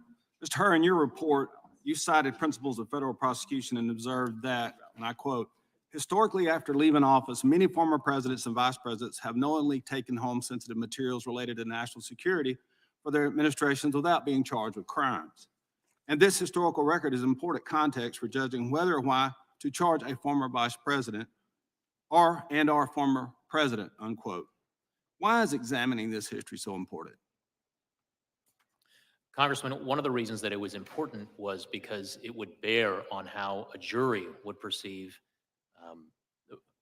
how a jury would decide whether or not criminal willful intent was formed by the person retaining or disclosing the national defense information at issue.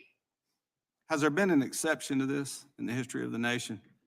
Have we charged any former presidents? As I state in the report, to my knowledge, there is only one exception, and that is former President Trump. Given the history, is it fair to say it's preferable not to charge a former president or vice president for allegedly mishandling classified documents, in your opinion? Congressman, I can't articulate a preference, whether it's preferable. All I can talk about is the work that I did, the facts that I found, and the decision that I reached in my case. Mr. Hur, what's the difference in a U.S. senator having documents and a former president of the United States? For purposes of proving willfulness, I believe that there would be a number of differences in terms of the types of access and the ease with which presidents, while in office, can access classified information as compared to the access privileges that senators have. Can presidents declassify documents that they have in their possession? I believe under certain circumstances, yes. Former presidents as well? Congressman, I confess I'm not, this is not an area of the law that I've looked into or explained in my report, and I'm here to talk about the work that is reflected in the report. Well, let me say this, sir. You have a reputation beyond reproach, and I just want you to know that. I think that President Biden ought to be thankful that the Attorney General appointed you to investigate his case. But you have a special counsel colleague by the name of Jack Smith who cannot lay claim to such a reputation. Isn't that right?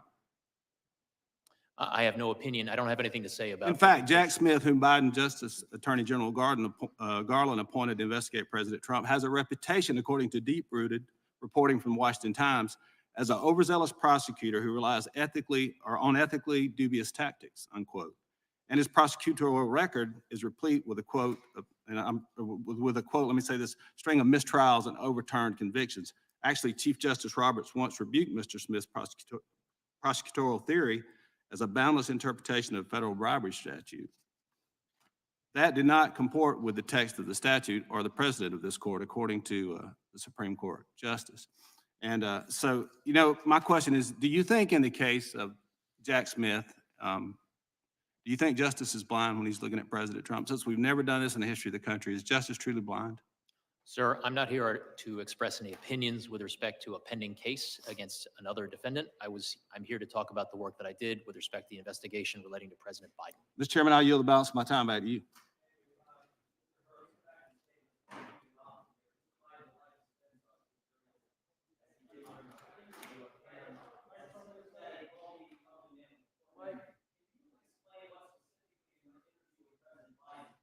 You to this conclusion.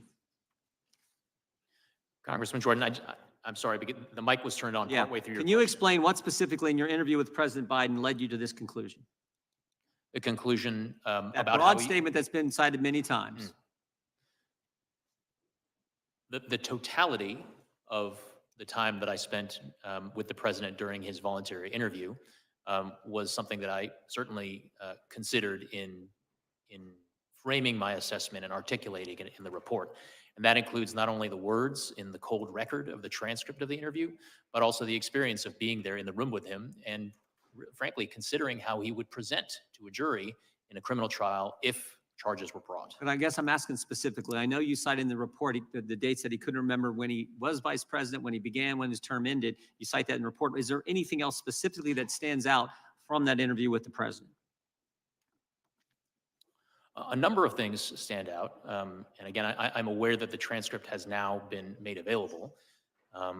I do provide certain examples in my report of significant, personally painful experiences about which the president was unable to recall certain information. I also took into account the president's overall demeanor in interacting with me during the 5+ hour voluntary interview. So it was a wealth of details about being there in the moment with the president, including his inability to recall certain things. And I'll also say, as reflected in the transcript, the fact that he was prompted on numerous occasions by the members of the White House counsel's I read office. that. The brief look I had at the transcript this morning, because we just got it this morning, I saw some of that. Chair, now recognize the gentlelady from Texas, or excuse me, Pennsylvania. I'm used to you being down there. The gentlelady from Pennsylvania. I got an upgrade. Okay. Thank you, Mr. Hur. Thank you, Chairman. Thank you, Mr. Hur, for your service to our country, for your team's service in this investigation. You determined, after what you described as rigorous, detailed, and thorough analysis, that President Biden should not be prosecuted for mishandling classified documents. In fact, everybody can take a look at your report. The very first sentence says as much. It says, quote, "We conclude that no criminal charges are warranted in this matter." Am I correct? Yes, That's the bottom line of this report. Am I correct? that is the first sentence.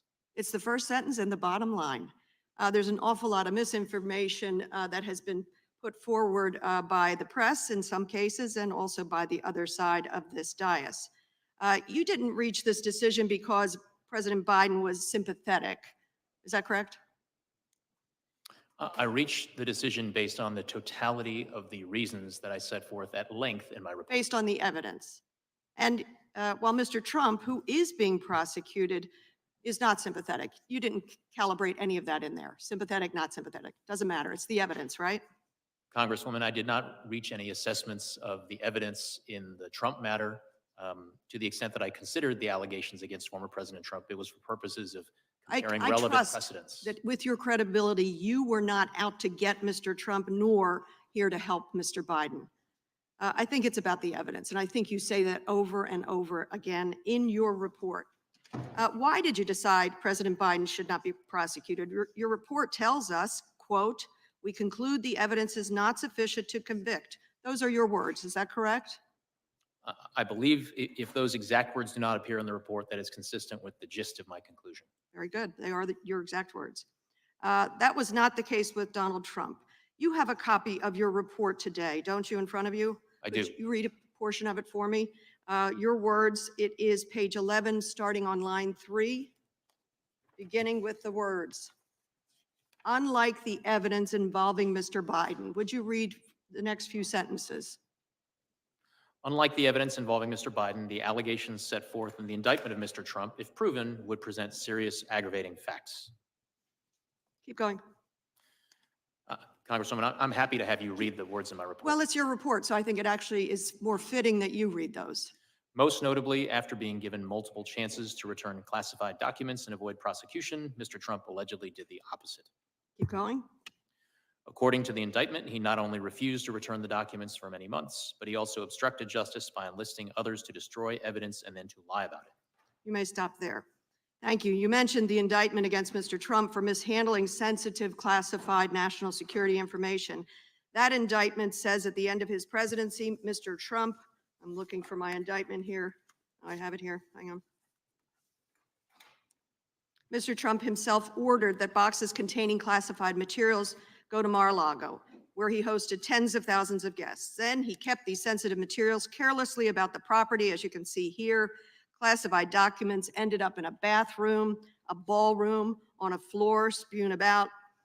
And when a grand jury subpoenaed the documents, what did Donald Trump do?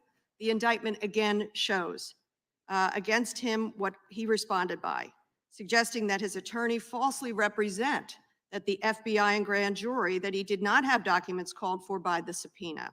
He directed his employee, Waltine Nauta, to move boxes of the documents to conceal them from Mr. Trump's attorney, and then lied to his attorney and the FBI and the grand jury, suggesting his attorney might hide or destroy documents called for by the grand jury investigation.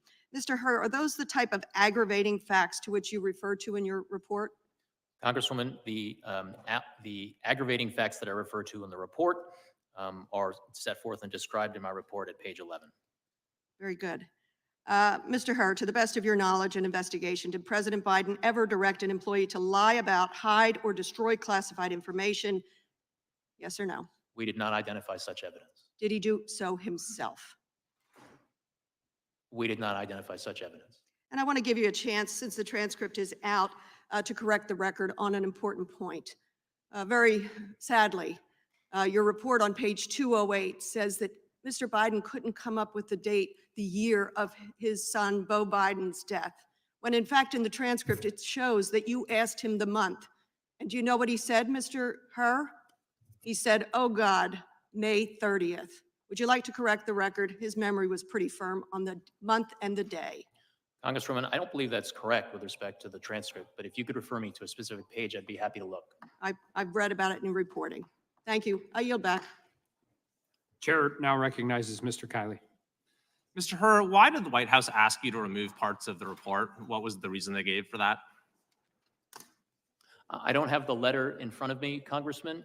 I believed that among their reasons was that they contested or that they asserted that certain language in the report was inconsistent with DOJ policy. The day that your report came out, the president gave a live news conference on national television. Did you watch that news conference? I watched the press conference, yes. What was your reaction to seeing the president personally attack you and your team? Congressman, I'm here to talk about the work that went into the report and my declination decision and my explanation of it for the attorney. And it wasn't just the president. Anthony Coley, former spokesman for Merrick Garland, has said that Democrats should focus their ire on her. The president's personal attorney, Bob Bauer, said that your report is a shabby piece of work and a shoddy work product. Do you agree with that characterization of your report? I disagree vehemently with that characterization of my report. I also disagree. I think it's very well written, well considered, and comprehensive. Do you think it's appropriate for the administration to be attacking the work of a special counsel that it appointed itself? Congressman, I'm not going to comment on the propriety of the administration's reaction to my report. What I can tell you is that I stand by the report and the work that went into it.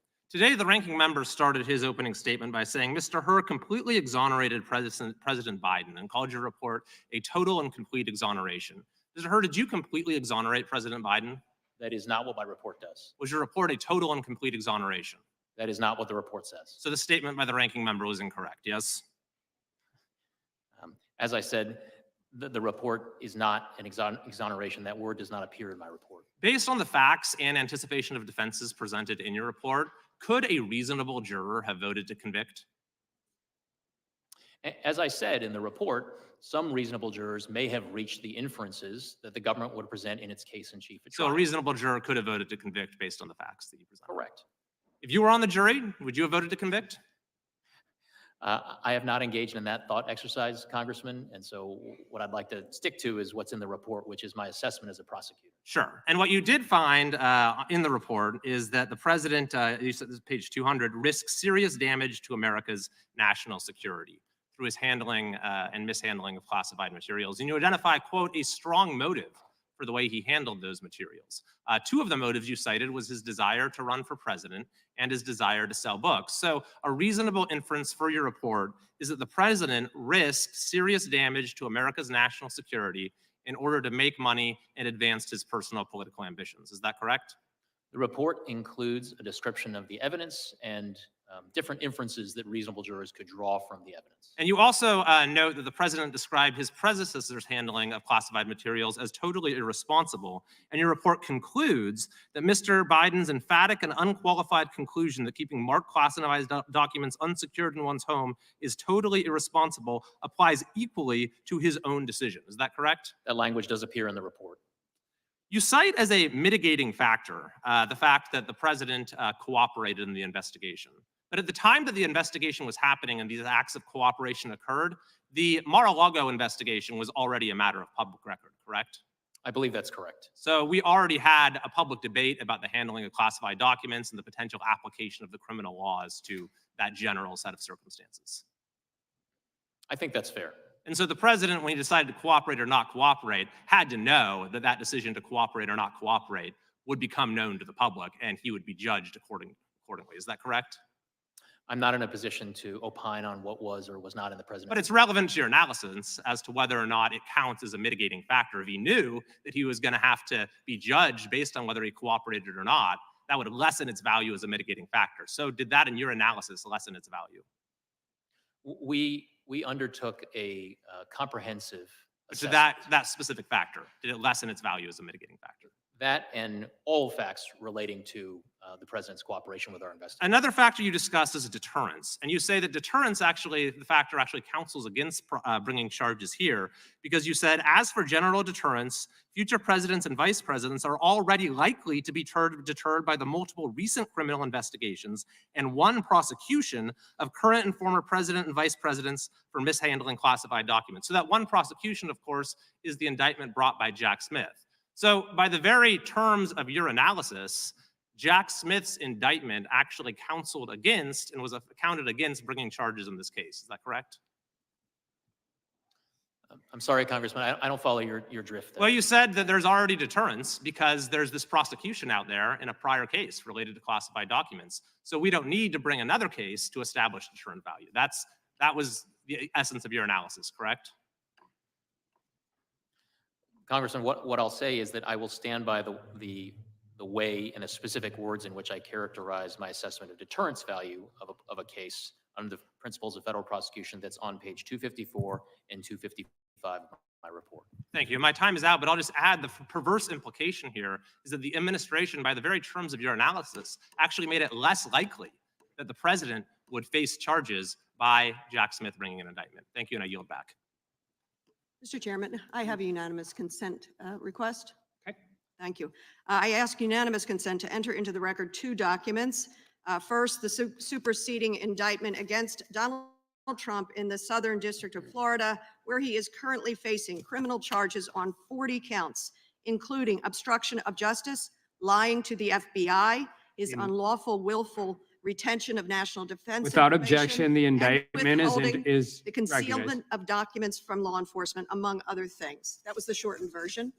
And my second document, to clarify for you, sir, Mr. Hur, from the transcription, page 82, the words are President Biden's. What month did Beau die? Oh, God, May 30th. A searing memory. I ask unanimous consent. Without objection, the gentlewoman from Georgia is recognized. I thank you, Mr. Chair and Ranking Member, for this hearing, and thank you so much for spending so much time with us today, Special Counsel Hur. In accordance with the law, classified information must be treated with the highest respect and also protected. And President Biden has made it clear during this investigation and long before that he agrees. In response to Mr. Hur's report, he said, and I quote, "Over my career in public service, I've always worked to protect America's security. I take these issues seriously, and no one has ever questioned that," end quote. The special counsel's report makes clear that this is unfortunately a common occurrence for classified documents to get swept up into members of Congress or executive branches officials' personal effects. And as soon as President Biden discovered that he had mistakenly kept classified material, he took swift and immediate action to ensure that those materials were returned, and he fully cooperated with every step of your investigation. President Biden's predecessor, when dealing with the issue of having classified materials, took very different steps. In 2016, Donald Trump declared, and I quote, "I'm going to enforce all the laws concerning the protection of classified information. No one will be above the law," end quote. Yet when his lawyer told him that it was going to be a crime if he didn't return the classified documents that he had after NARA, the DOJ, and the FBI requested multiple times that Trump returned the classified documents, yet he hid them.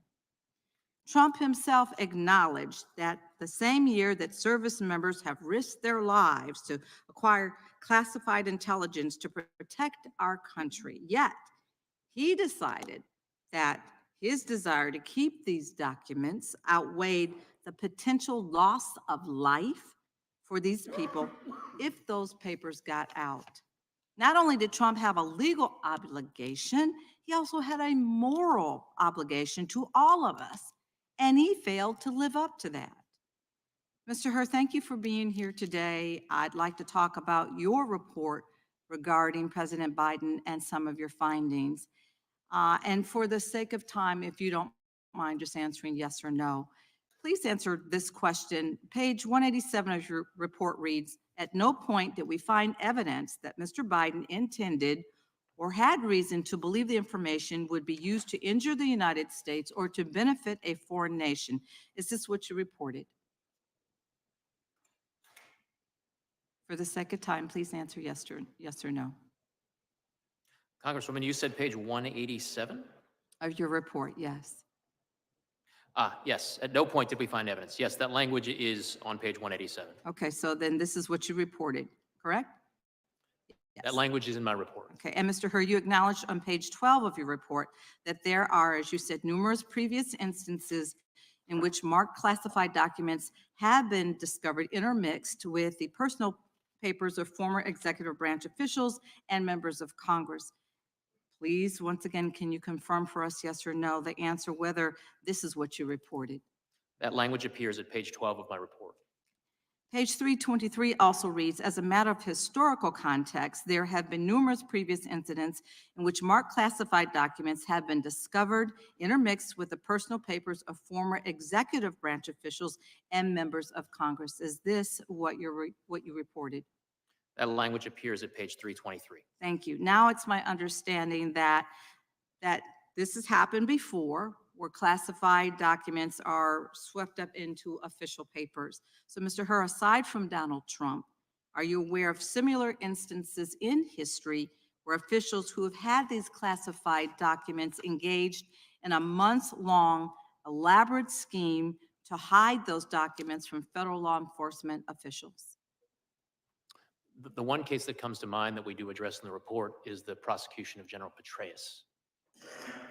So are these historical examples, aside from Donald Trump, where officials instructed their aides to delete evidence pertaining to those classified documents? That was not present in the Petraeus prosecution, no. So the American people deserve, as we've always been saying all along here, that we deserve a leader who will not put themselves above the law, but will work with law enforcement and hold themselves accountable. Thank you, and I yield back. The gentlewoman from Wyoming is recognized. Special Counsel Hur, when you determined that no criminal charges should be brought against President Biden in this matter, you focused on the specific facts surrounding the classified documents, where President Biden stored them, and on his memory and age. You wrote that President Biden's, quote, memory was significantly limited during his recorded interviews with the ghostwriter in 2017 and during his interview with the Special Counsel's Office in 2023.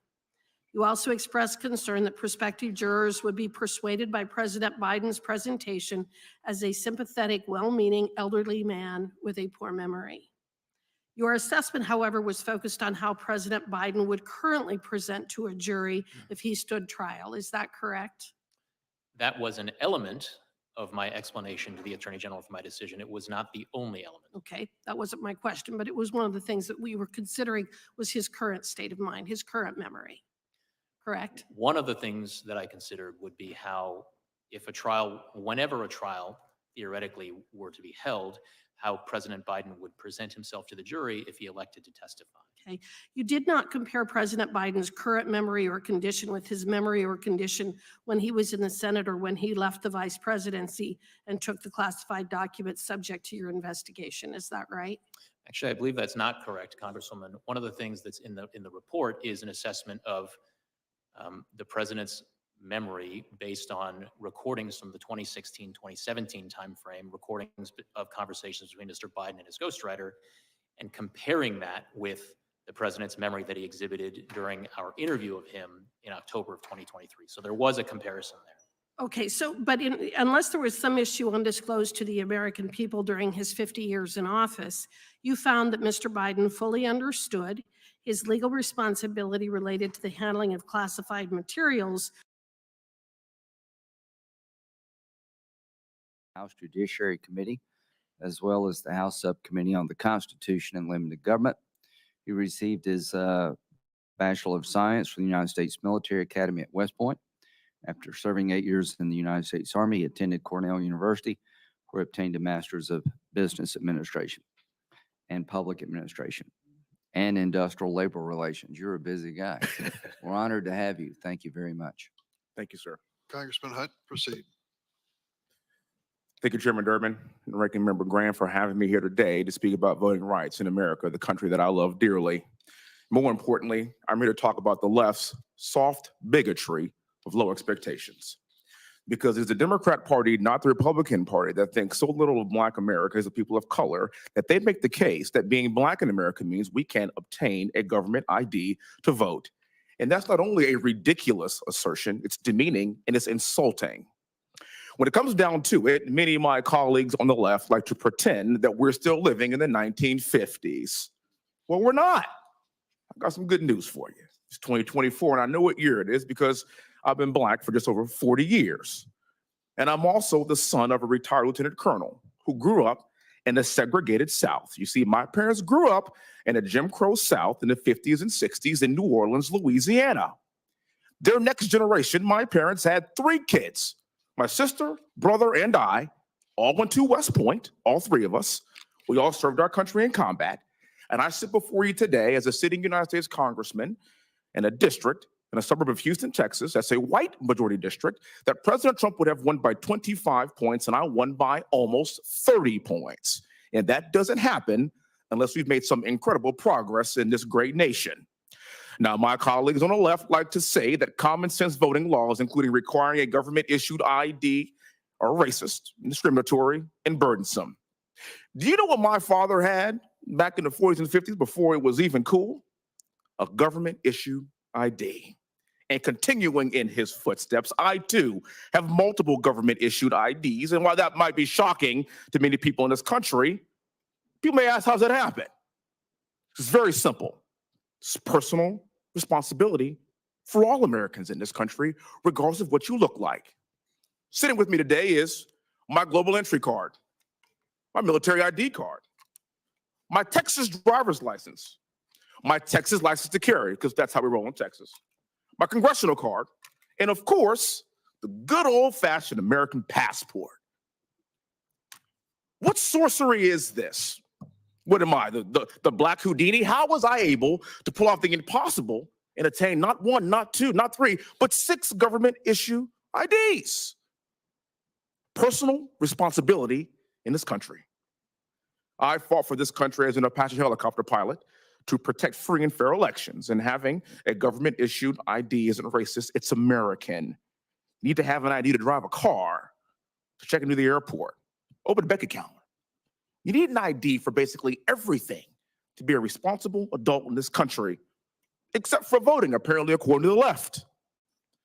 Black America does not need well-meaning liberals putting their arms around us and telling us how we should go to the polls. In fact, if you look at recent headlines and polls, you will find that Black men specifically in this country are more fired up than ever to participate in the next presidential election.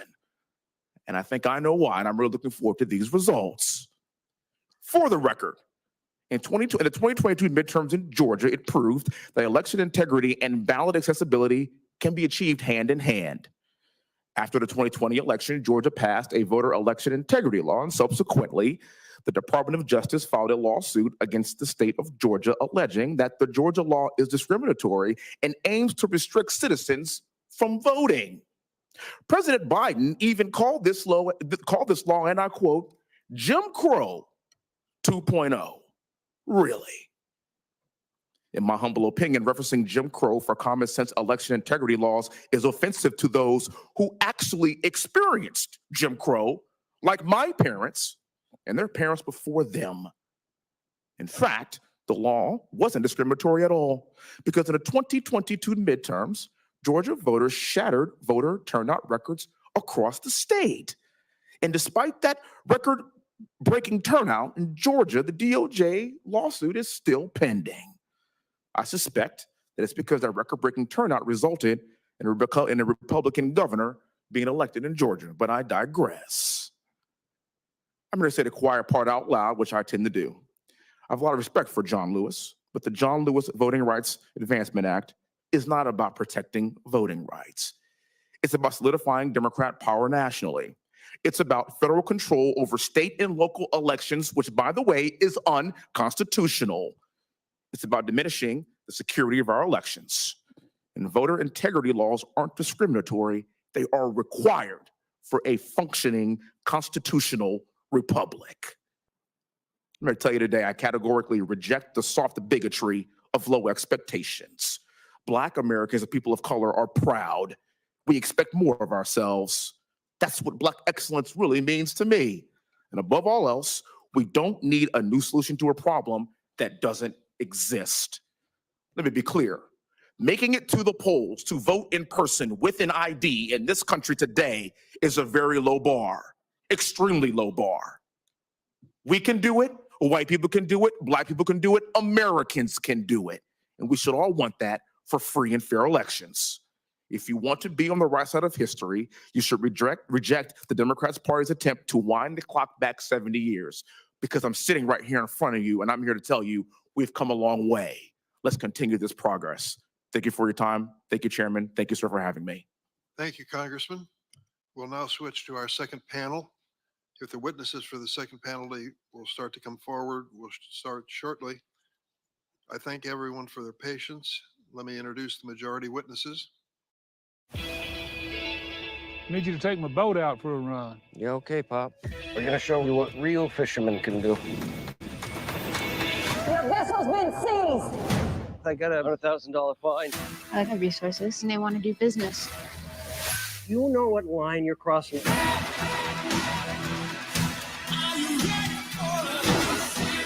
She set us up. Finest Kind, rated R. Now streaming exclusively on Paramount Plus.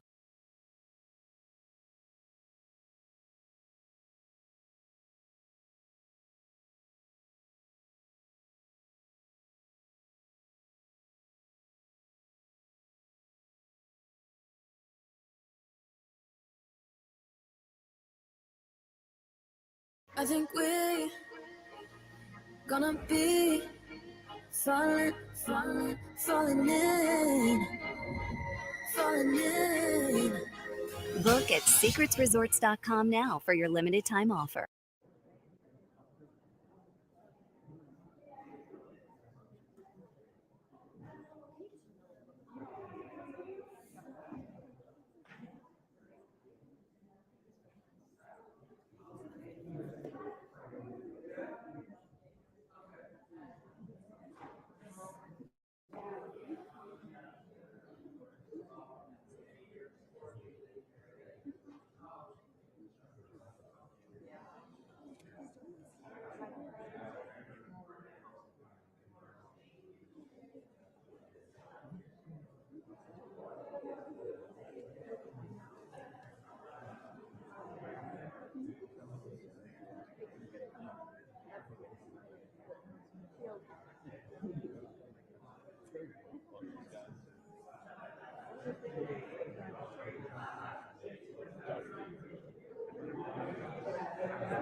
She's gonna vote, right? Yeah, she's still. Okay. Oh, here she is. Yay. Senator Fisher and I are dealing with votes going on, so there'll be a little back and forth. But I call the hearing to order, and good afternoon. I would like to thank Ranking Member Fisher and our colleagues for joining us. Our witnesses, who I will introduce shortly, are Michigan Secretary of State Jocelyn Benson, Isaac Kramer, Executive Director of Charleston County, South Carolina's Board of Voter Registrations and Elections, Janae Nelson, President and Director, Counsel of the NAACP Legal Defense Fund. We're also going to hear from our other witnesses. I let them last, not for any omission, but because Senator Fisher will be introducing them. And that includes Alabama Secretary of State Wes Allen and Brian Cruz, Election Commissioner for the Douglas County, Nebraska Election Commission. More Americans than ever have cast a ballot in recent elections, and it is in large part because of the work of state and local officials. And these elections have run smoothly, and top security officials in both Republican and Democratic administrations alike have confirmed the security of recent elections, including last week's primary elections. 18 states have already held primaries this year. In fact, 3 of our witnesses, Secretary Benson, Secretary Allen, and Mr. Kramer, have overseen primary elections this year already, and there are many more to go before the general election in November, including 3 states, Georgia, Mississippi, and Washington, in which voters are casting ballots today. With voting already underway, we are here to discuss the key issues facing the state and local election officials on the front lines of our democracy. One area of particular urgency is artificial intelligence. We have already seen how AI can be used to spread disinformation about elections, like the fake robocalls, using the president's voice telling people not to vote in New Hampshire, which is now under investigation by the state's Republican Attorney General. We must work across the aisle to protect our elections from these threats. And all of the witnesses at our hearing last fall agreed we need to put guardrails in place when it comes to AI. That is why I'm leading a bipartisan bill with Senators Hawley, Coons, Collins. We've been joined by Senator Bennett and Ricketts, and it's broad support on both sides of the aisle to prohibit fraudulent AI-generated deepfakes in our elections. We do this within the framework of the Constitution, which of course allows satire and the like. But we are very concerned about what we have seen in just snippets of ads and videos that have gone out that attack candidates actually on both sides of the aisle, but they are complete deep fakes and not the actual candidate, and you can't even tell it's not the candidate. We also need to, in addition to banning deceptive deepfakes, we also need disclaimers when AI is used in other ways. Last week, I introduced a bipartisan bill with Senator Lisa Murkowski to require transparency in ads substantially generated by AI, so that whether you are a Republican or a Democrat, voters will know if the ads they see are making use of this technology. We got some guidance from the hearing we had earlier last year in that we don't want those labels to apply to every single thing when AI is used. So we have defined that in a way that I think will pass muster and make it easier to pass that bill. But I cannot emphasize how important I believe it is to also pass the deepfake bill. Finally, since AI can make it so much easier to spread disinformation about things like voter registration deadlines or polling locations, I myself called ChatGPT, or wrote in a question, I should say, and asked, well, what about this polling place in Bloomington, Minnesota? They often have lines, where should they vote? And it answered, I'm making up the numbers now, but like 123 Elm Street. It didn't even exist.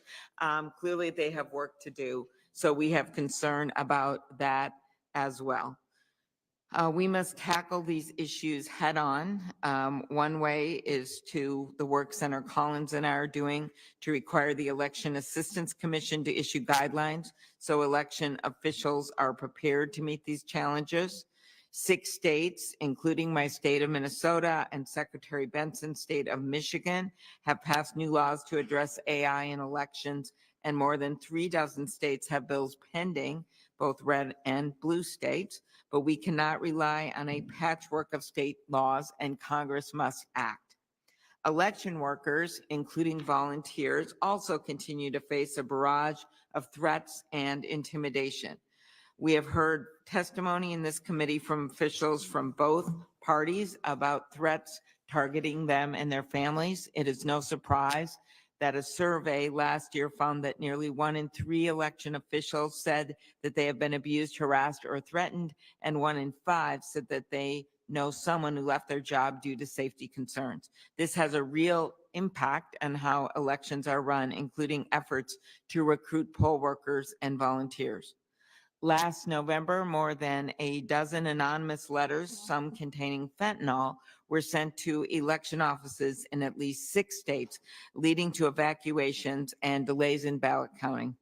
That is why Senator Fisher and I called on the Justice Department to prioritize investigating these incidents, and why I lead a bill with Senator Durbin and 26 co-sponsors to protect election workers from intimidation and threats. In addition, it is critical as ever that state and local governments have reliable federal funding to maintain election infrastructure, keep pace with new technology, and combat cybersecurity threats. Election security is truly national security, and these investments must be prioritized as our intel agencies continue to warn about foreign adversaries trying to influence our elections. I have heard from officials in red, blue, and purple states about the need to get steady funding when it comes to elections. Finally, I'll note that in many states, voters continue to face new laws that will make it harder to vote. We had a major hearing on that this morning in the Judiciary Committee with Senator Warnock launching off the hearing to talk about the John Lewis Voting Rights Bill. We also need basic federal standards like those contained in the Freedom to Vote Act that I lead, along with many of my colleagues, including the Democrats on this committee. I will not give up until these bills become the law of the land, because I believe we truly need to have federal voting rights protections for the citizens of this country. I want to thank our witnesses for being here, and I look forward to hearing your testimony about your work year-round to prepare for our elections. I'll now turn it over to Ranking Member Fisher. Good afternoon, and thank you, Chairwoman Klobuchar, for holding this hearing, and thank you to all of our witnesses for being here today. Today, while 3 states conduct elections and 1 week after Super Tuesday, we'll hear from state and local election officials from across the country about one of the most fundamental aspects of our democracy, the administration of free and fair elections. We look forward to learning about how jurisdictions across the country are preparing for the upcoming elections. Election Day is not just the date when voters cast ballots. It is also the culmination of months of preparation by state and local election officials to ensure that every eligible voter can fulfill their civic duty and participate in the democratic process. Election officials maintain voter rolls, identify polling locations, train poll workers and volunteers, procure and test voting equipment, prepare ballots, and educate the public about the upcoming elections. While every 4 years they step into a brighter spotlight, these hardworking and dedicated individuals address election administration challenges for every election, regardless of what offices are on the ballot. On top of defending the cybersecurity and physical security of election infrastructure, election officials must recruit and train the next generation of poll workers, while also retaining experienced poll workers. They also work hard to ensure voter confidence in the electoral process and the ultimate outcome of the elections. I am interested in hearing from our witnesses how they adapt to the changing landscape to ensure election integrity. I also want to understand not only the challenges election officials face, but whether the existing federal resources are working as intended to ease those challenges. Our founding fathers provided states the primary responsibility of administering elections under our Constitution. The resulting diversity of election systems is a strength of our democracy. I look forward to a productive discussion and extend my sincere appreciation to our witnesses for being here today as they are in the midst of preparations for the 2024 elections. Thank you all. Thank you very much, Senator Fisher. I'll introduce three of the witnesses, and then Senators Fisher and Britt will introduce the remaining two. Our first witness is Michigan Secretary of State Jocelyn Benson, a role she has held since her election in 2018. Previously, she served as Dean of Wayne State Law School, and she received her bachelor's degree from Wellesley, her master's from Oxford, and her law degree from Harvard. Our next witness is Isaac Kramer of the Board of Voter Registration and Elections for Charleston County, South Carolina, where he has served for a decade and was appointed Executive Director in 2021. He is a graduate of Wheaton College. Then we have Janae Nelson, welcome again, President and Director Counsel of the NAACP Legal Defense Fund. She began her career at LDF as an extern before she was a Fulbright Scholar in Ghana. She returned to LDF as Associate Director Counsel and assumed the role of President in March of 2022.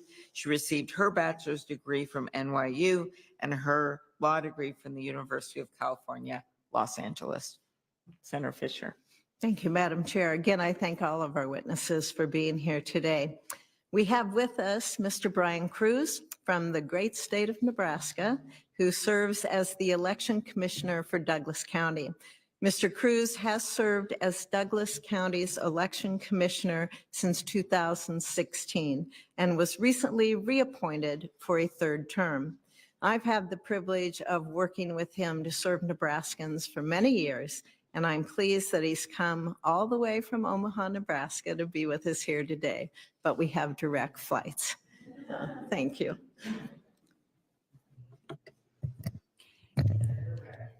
Thank you, Madam Chairman, Ranking Member Fisher, for your continued leadership on this committee. It is a pleasure to introduce Secretary Allen today at this hearing. Wes Allen serves as Alabama's 54th Secretary of State, where he is our state's chief election official. Prior to his election to his current office, Secretary Allen spent nearly a decade as Pike County, Alabama's probate judge, which is the county's senior election official. He was then elected to the Alabama House of Representatives, where he served as the vice chair of the legislature's Constitution, Campaigns, and Election Committees. I know that Secretary Allen is honored to appear before this committee and offer his knowledge on matters, as he's made it his mission to make it easy to vote in safe and secure elections. Thank you for being here. Thank you very much. If the witnesses would now please stand and raise their right hand. Do you swear that the testimony, give you a second. Do you swear that the testimony you will give before the committee shall be the truth, the whole truth, and nothing but the truth, so help you God? I do. Thank you. You may be seated. You will now proceed, and we'll recognize you each for a 5-minute statement, starting with Secretary Benson. And Senator, I will leave to vote for a little bit at some point, so thanks. Secretary Benson. Thank you, Chair Klobuchar, Ranking Member Fisher, and members of the committee. It's an honor to be joining you today for this important hearing. These next 8 months will define the future of our country and our democracy. And as Michigan's Chief Election Officer, that reality is clear to me every day, both as we work to ensure our elections are safe and secure, and in our efforts to protect every voter and every election official from the lies, threats, and deceptive tactics that continue to plague our democracy. It's been a challenging few years for us, yet our democracy is getting stronger. First, voter turnout is on the rise. From 2020, when we saw more citizens vote than ever before, to 2022, when Michigan led the nation in youth vote turnout, citizens are engaged and they are voting.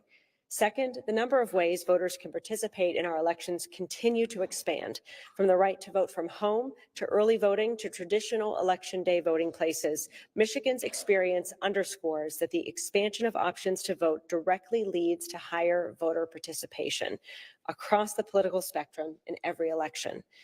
But as the Chief Elections Officer of a battleground state, I know these successes do not tell the whole story. We go into this election cycle expecting bad actors to use misinformation, turbocharged through AI, to divide, deceive, and deter voter participation throughout our country. I'm not just talking about deepfakes. AI will also make it easier to mislead voters about the voting process or even conditions at a polling place. Imagine a voter receiving a text warning saying there's long lines at a precinct and not to go, or another seeing a social media post showing a polling location changing because of flooding. All of these could be false, and all of these could deter participation. The realities of AI underscore the need for federal investment in our elections. AI introduces a level of speed, scale, and sophistication that is difficult for under-resourced state agencies to handle on our own. Federal funds help us to support and bolster our state cybersecurity infrastructure and do more voter education to address this evolving threat. We also need the Department of Homeland Security and CISA to be more aggressive in identifying and combating threats and in notifying local officials and states with critical security information, helping us ensure voters know what to do when they encounter deceptive election practices. At the state level in Michigan, we are doing our part. We've enacted laws to require disclaimers and disclosure of political advertisements generated with AI, and we've made it a crime for anyone to knowingly and deceptively distribute AI-generated deepfakes. But now we need you to do your part. As U.S. Senators, you can protect every voter in this country from the harmful effects of deceptive AI-generated content by passing the Protect Elections and Deceptive AI Act. Finally, we cannot have a secure democracy if we do not protect the security of the people who protect our democracy. Our job as election administrators increasingly forces us to endure harassment, false and malicious attacks on our character, and threats of violence, all because of lies about our work and our integrity.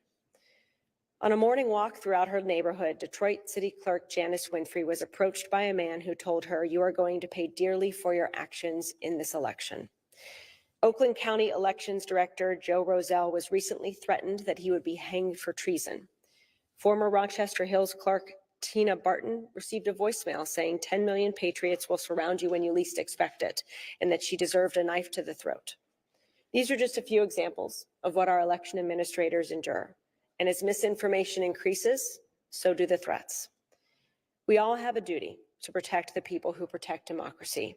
In Michigan, we've made it a state crime to threaten or intimidate an election official with the specific intent of interfering with the official's duties. This should be a federal crime. Election officials are professionals. We are nonpartisan. We put voters first, and we are firmly committed to ensuring every citizen can have rightly placed faith in their vote and in our elections.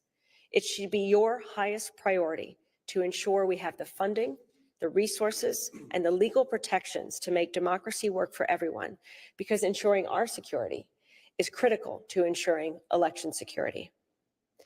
I've spent my career defending the right to vote of every eligible citizen. That commitment has never wavered, and it will not waver now. I'm here today to ask you all to share that commitment and help us ensure we are protected so that our democracy continues to thrive this year and every year. Thank you.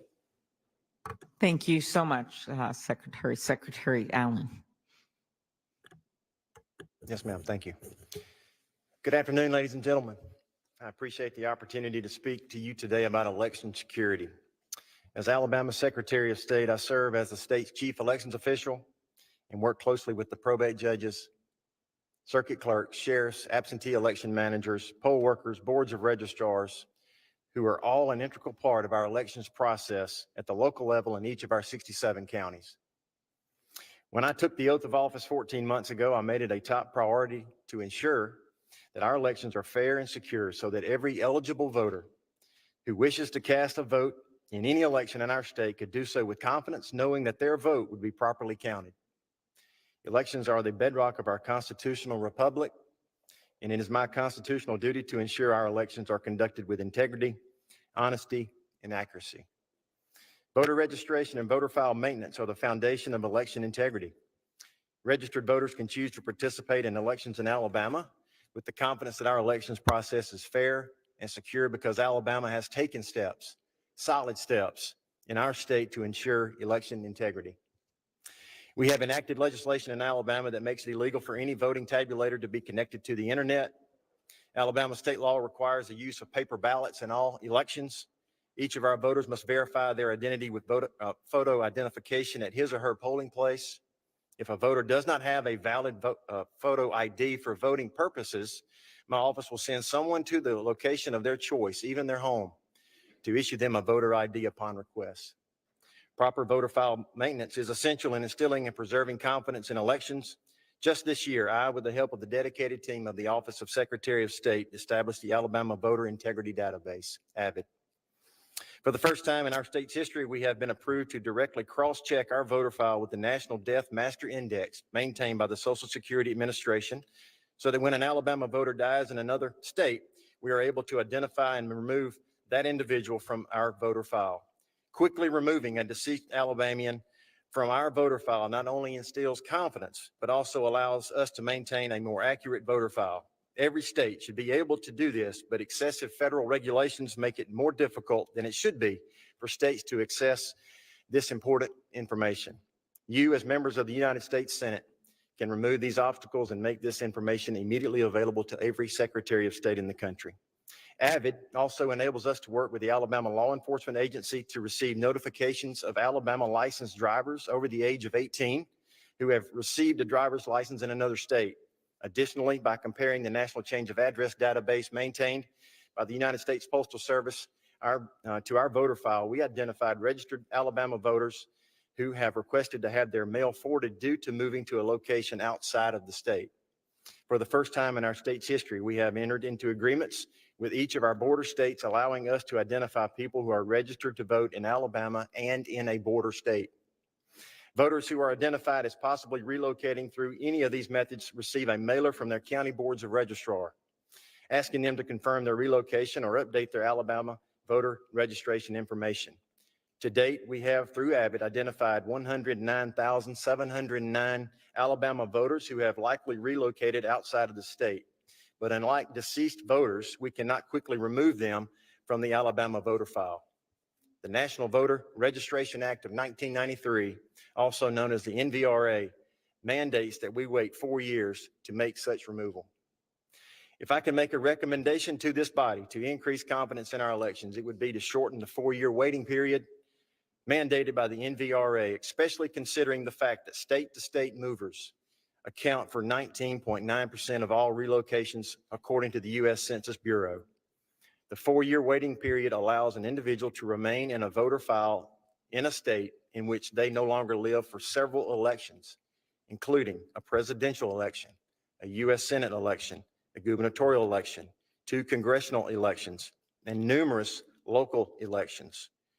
4 years, quite frankly, is too long. This federal law requires secretaries of state to knowingly maintain bloated, inaccurate voter lists. Amending the NVRA to shorten the 4-year waiting period would certainly increase voter confidence, decrease bloated voter files, and result in more accurate voter files across the country. Again, thank you for your time. It's been an honor and a privilege to appear before you today.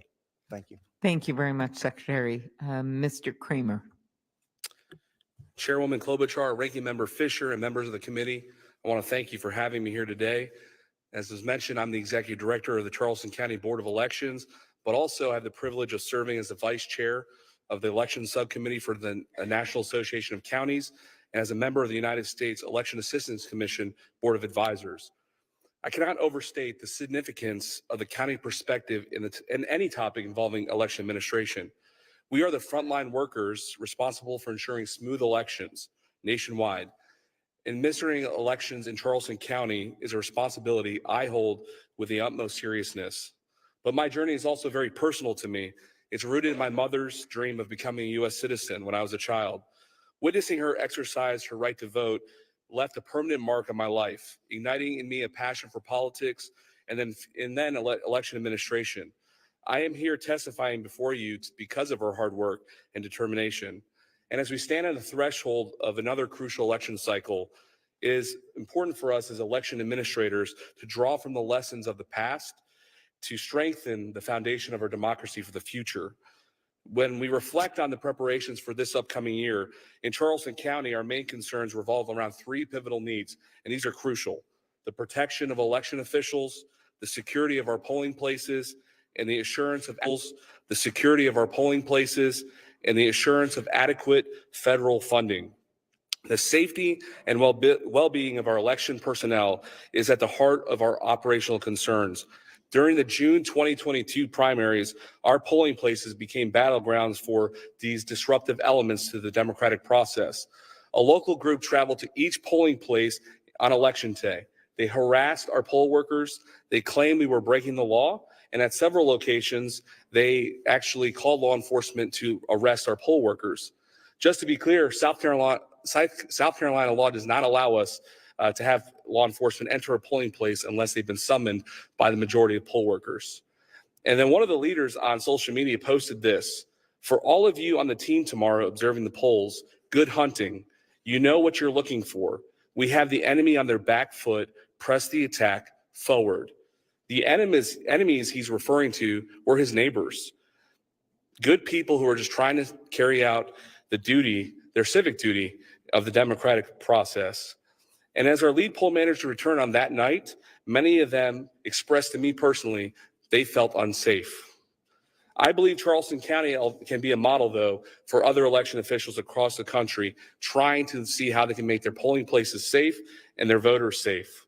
Our office meets monthly with our counter threat manager, our local law enforcement, emergency management, and public safety. Together, we are enhancing our training for active shooters, also how to mitigate any disturbance at the polls, and how to communicate in highly stressful situations. We hosted our first ever election security workshop last year, and we created a law enforcement guide that we give to all our law enforcement partners so they know what they do if they get a call on election day. Charleston County has made substantial investments to the election process through building upgrades, surveillance systems, and also giving us access control mechanisms that are imperative to mitigate any potential threats in our election operations. However, I want to say this clear: not every county can make similar investments.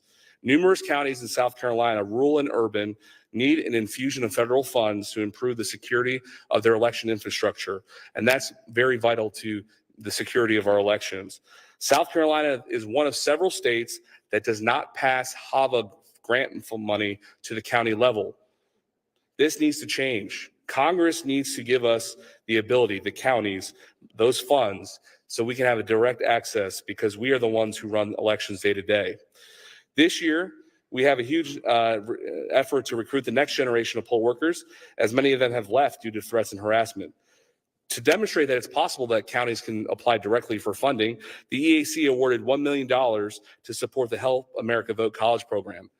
Charleston County applied and received $76,000 for an innovative program aimed at recruiting college students to serve as poll workers. In addition, we have created the Day for Democracy program, which allows county employees to serve on election day. County employees who participate, they also get poll worker pay on top of administrative leave with pay. Over 15% of our poll workers in 2023 were county employees. Having trusted public officials serving as poll workers greatly boosts public trust in the election process. And many of our poll workers remember a day when elections were simple. They now become more complex. The stakes have never been higher, and we need Congress's help.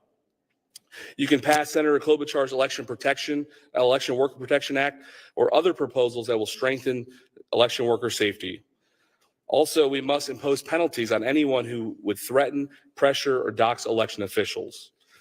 Without increased funding and action to protect election workers, counties will continue to see increased resignations of career election officials and struggle to recruit and retain seasonal poll workers. In South Carolina, over 70% of election directors have left their posts since 2020. And I'm often asked, why am I still in this profession? It's really a simple answer for me. I believe in the United States of America and the freedoms we enjoy. I'm able to serve this great country by providing the mechanism by which our country was founded, the ability to give everyone a voice in shaping the future and direction of our country through voting. Election administrators need the support of Congress now more than ever to protect and fund our elections. Very good. Thank you, Mr. Kramer. Mr. Cruz. Chairwoman Klobuchar and Ranking Member Fisher, I appreciate the invitation before the committee this afternoon. My name is Brian Cruz. I'm the Douglas County Election Commissioner. One of the most important aspects of election administration, and these machines are used only after numerous pre-election tests. We have the gold standard for election administration. First and foremost, audit process is paper ballots. Voters receive a paper ballot directed by the Nebraska Secretary of State's office. There is a paper trail. Our office prepares for election cycle by reviewing and updating procedures for each department to ensure that each voter registration, candidate filing, early voting request, ballot, or petition signature is processed according to the statutes and using consistent rules and guidelines. When processing thousands of records and training seasonal staff, it is important to ensure that correct procedures are being followed. Early voting by mail can be secure and accurate method of voting if administered properly.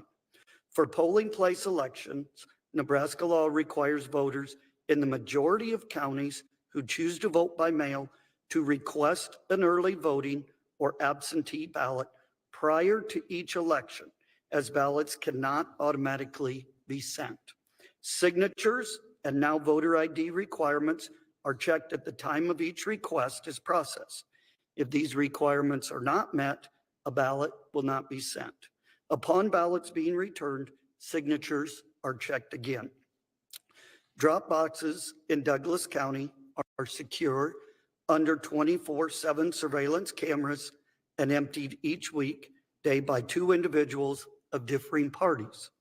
I encourage voters to use one of our drop boxes as they are the most direct way to return election mail.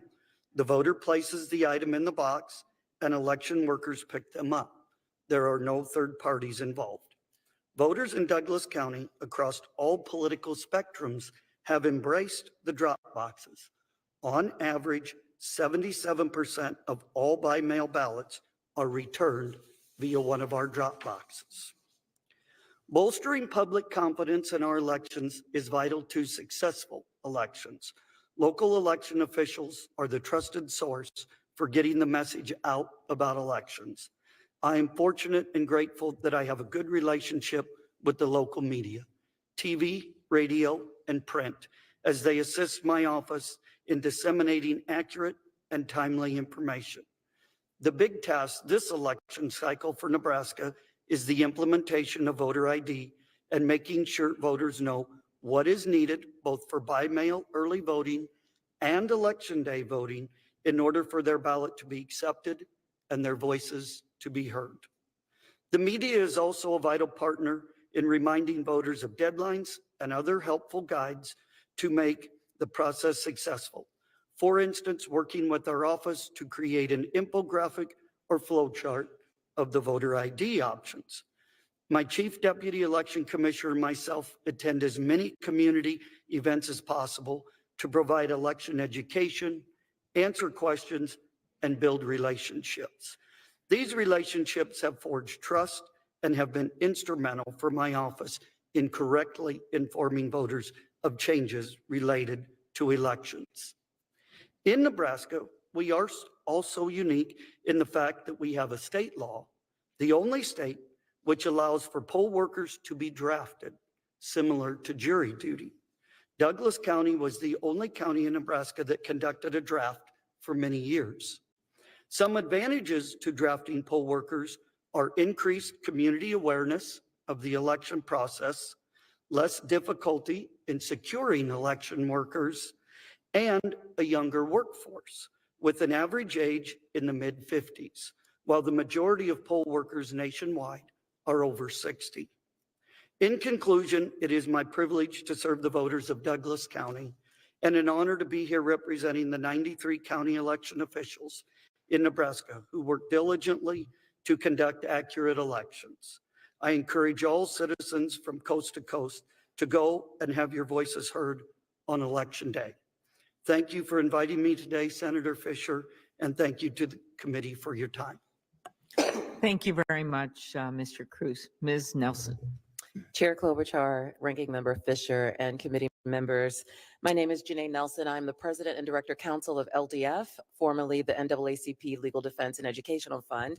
Thank you for the opportunity to testify about the state of voting rights for Black Americans, both on the ground and in the courts, and about the urgent need for congressional action to protect and secure the fundamental freedom to vote. My testimony is informed by LDF's extensive experience over 80 years protecting and advancing voting rights for Black Americans since our founding by Thurgood Marshall in 1940. My testimony is also informed by the on-the-ground election protection work we must do every election cycle in order to ensure that Black voters can cast a ballot and have it counted.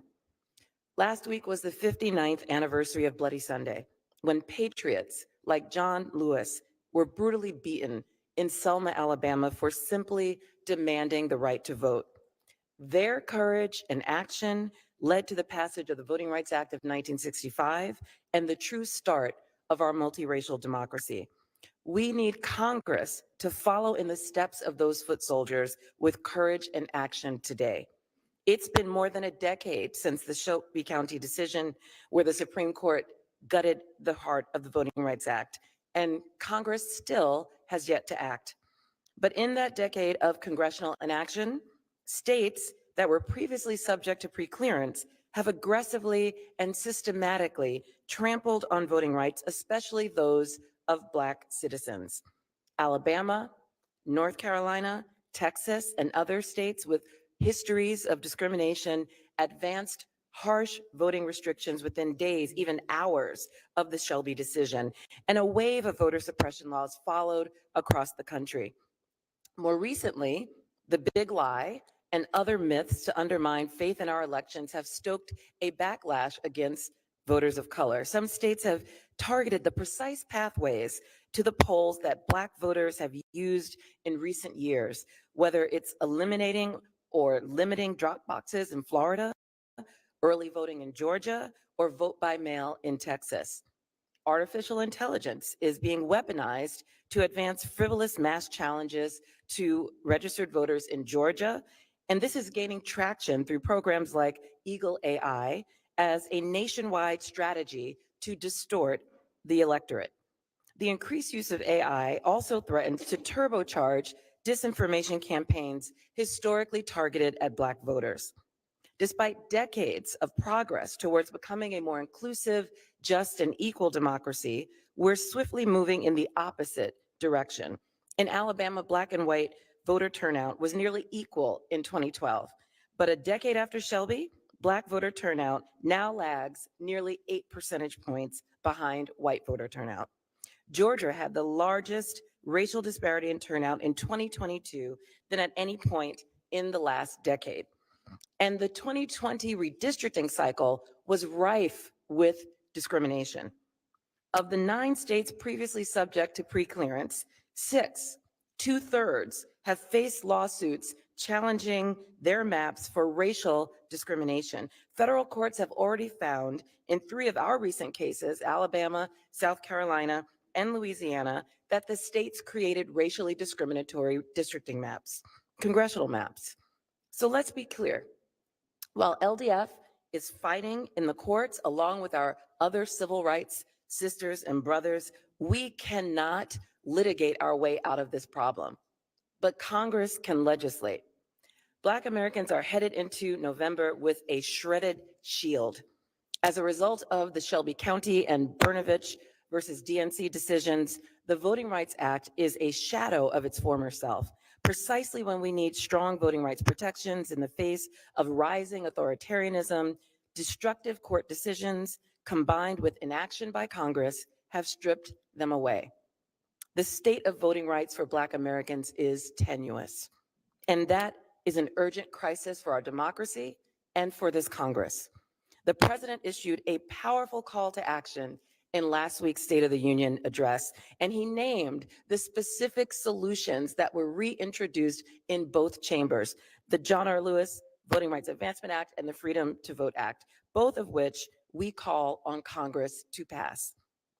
The right to vote preserves every right that we hold dear. It is an effective, nonviolent means of expressing our will.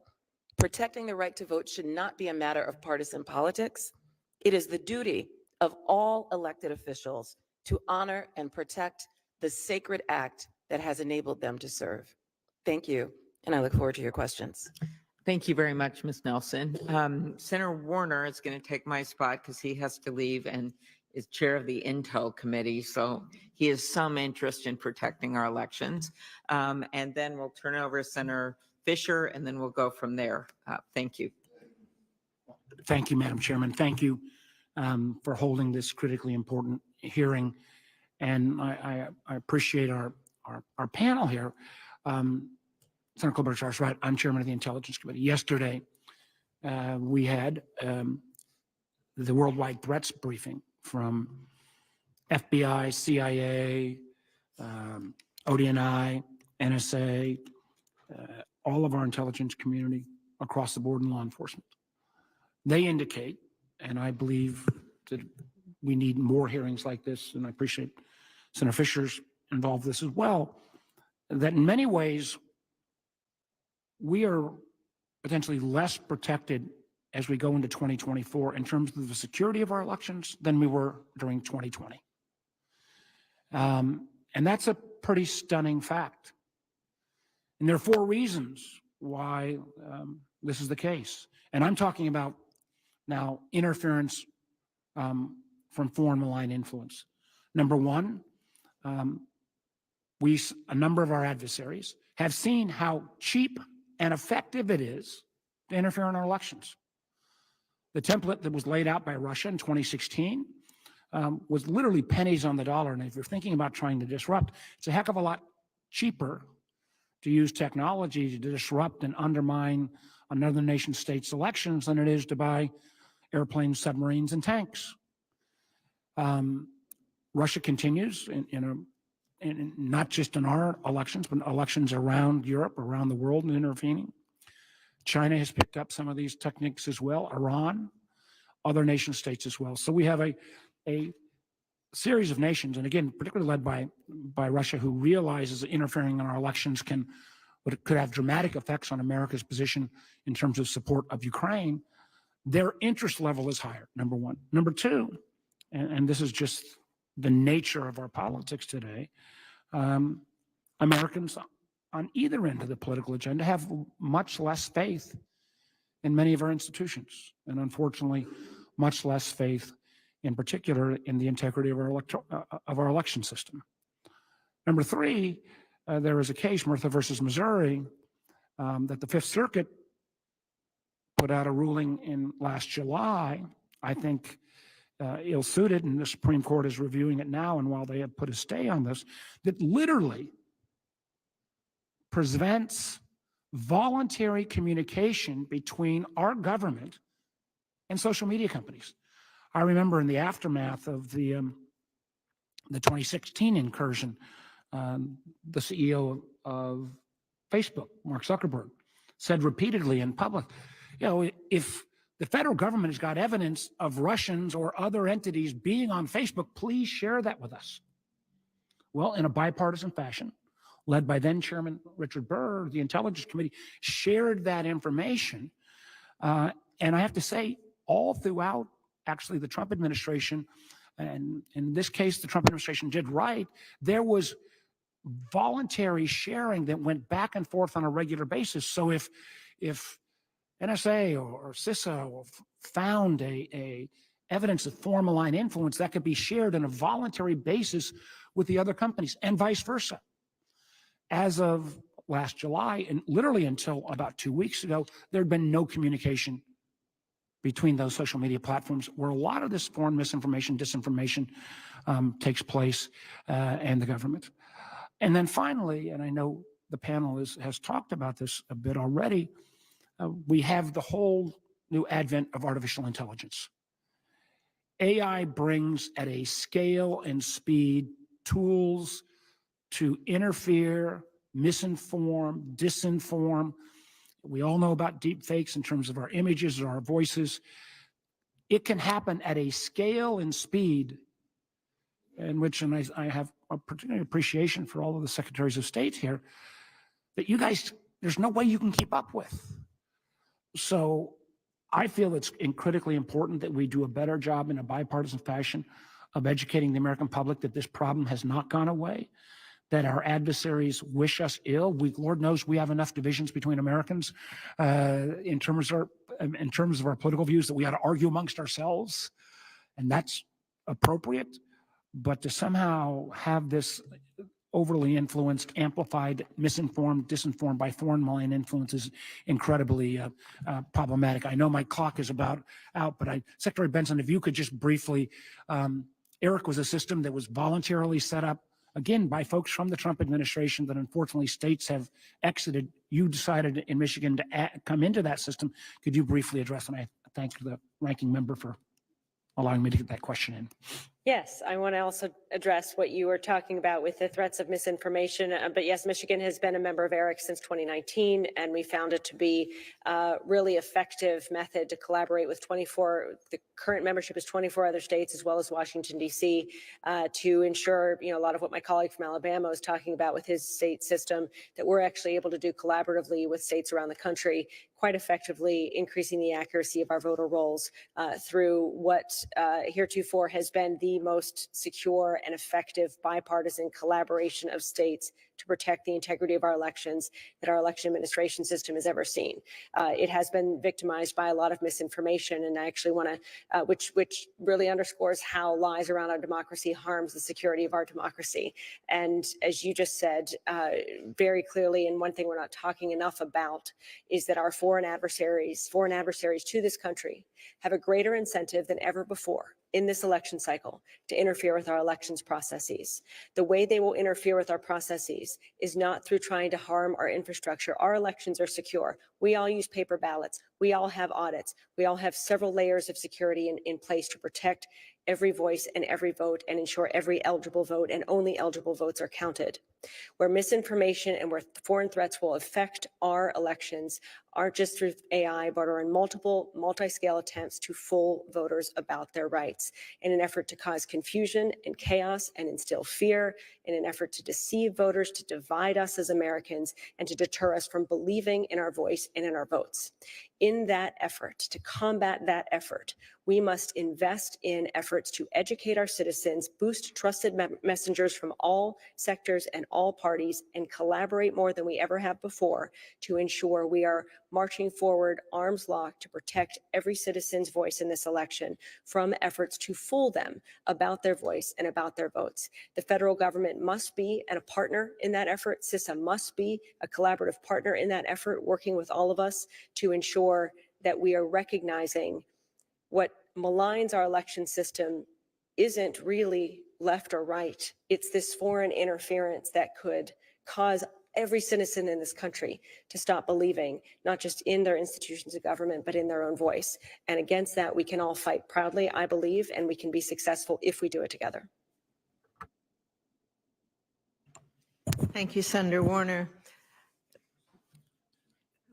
As a member of the Armed Services Committee, I'm well aware of the malign activities that we see from our foreign adversaries, but I know that election officials also still worry about infrastructure and still worry about the increase that we see from cybersecurity threats, and whether it's threats to the infrastructure itself or government websites or voter registration databases, the poll books.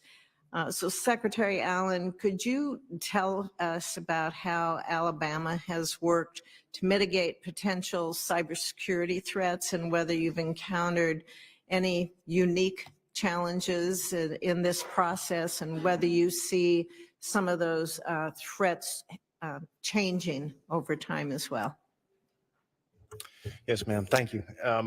We work very closely with our Office of Informational Technology that oversees our statewide agencies and the backbone of our IT department. We have an in-house IT department as well, but we are collaborate with these agencies, with the FBI, with the DHS, quite frequently, especially over the last several months, getting prepared for the primary that we had last week, and obviously getting prepared for the runoff coming up in certain parts of Alabama in April, and then to the general election in November. So we have many conversations on cyber. That's one thing we take very seriously. Matter of fact, on election night, we have someone there from our Office of Information Technology, the statewide office.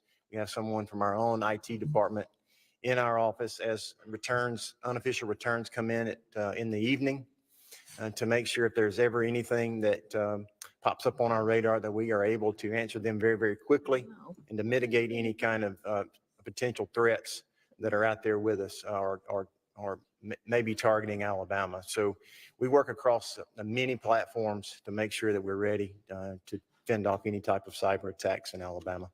Thank you. Mr. Cruz, what are some of the unique challenges that local election officials face in mitigating those cybersecurity threats? If you turn your mic on, there you go. Sorry.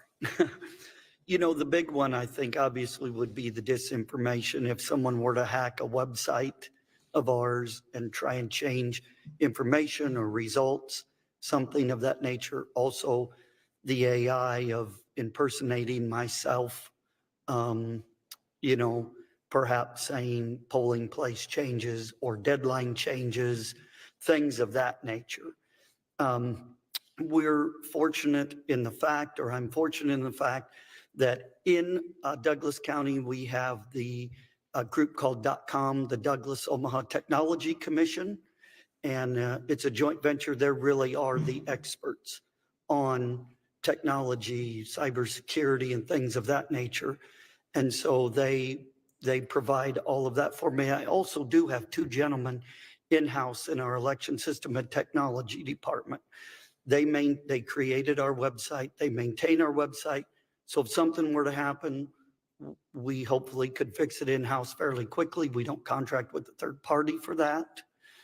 We can also change things on it instantly using them to get messages out. You know, I think from the local election official perspective, we hear all the time that voters trust their local election officials, and we hear a lot that we believe maybe there was fraud or misinformation or something in someplace else, but not our jurisdiction. And so really having a trust with your community, with your voters, and with media outlets. So when issues do occur, you can contact them and get the correct information out quickly. You had talked about in your opening statement about the information that you provide to voters in Douglas County and your good relationship with the media. You also mentioned the post-election audit process. And could you talk a little bit about the benefits of that these audits provide to the voters in your jurisdiction? Absolutely. So that's administered by the Secretary of State's office. So the morning after the election, the Secretary of State's office randomly picks certain precincts and certain races for counties to audit. Larger counties like myself have 3 of them, but every county has at least 1 in a statewide general. And last time we had the 3 races in the 3 precincts. The races were the congressional race, the governor's race, and then the sheriff's race. And so we had 2,325 votes cast amongst the 3 races in the 3 precincts. We go get the ballots out of the vault. We sit down, we literally then hand tally them, make sure they match up with what the machine count had been, which they did. We were perfect last time. But then that instills confidence in the voters. It's another level of check and balance. It's another level of proof to show that our machines are counting the ballots correctly to not only the voters, but to the workers who work there as well, who are then great ambassadors for our office. Great. Thank you very much. Thank you, Madam Chair. Very good. Thank you. Secretary Benson, as you mentioned in your testimony, Michigan implemented in-person early voting during last month's primary. Can you share more information about how you worked with local officials about these and other reforms that expand access to voting and why these efforts are important? I'm happy to. Thank you, Senator and Chairwoman. I am proud in Michigan that both in 2018 and in 22, voters themselves amended our state constitution to implement automatic voter registration, election day registration, enhanced audits and protections, as well as enhanced opportunities for military and overseas citizens to vote. They also gave every citizen a right to vote from home, a right to have a drop box for every 15,000 voters in our state that is secure and monitored and checked daily, and 9 days of early voting in every statewide election.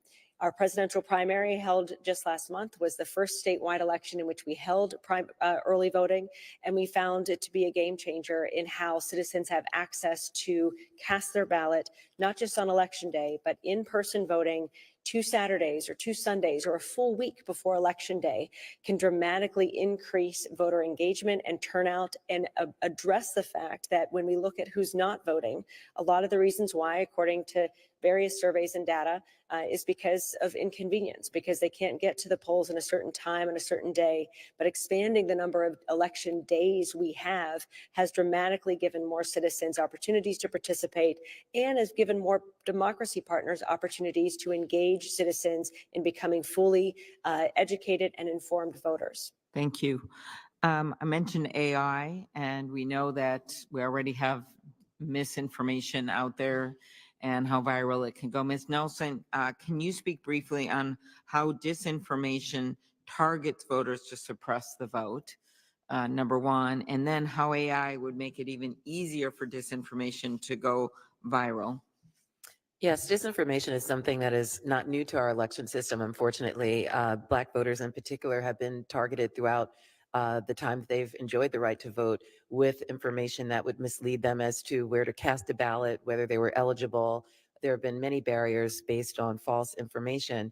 But with AI, we see those efforts multiplied and exacerbated in extremely dangerous ways.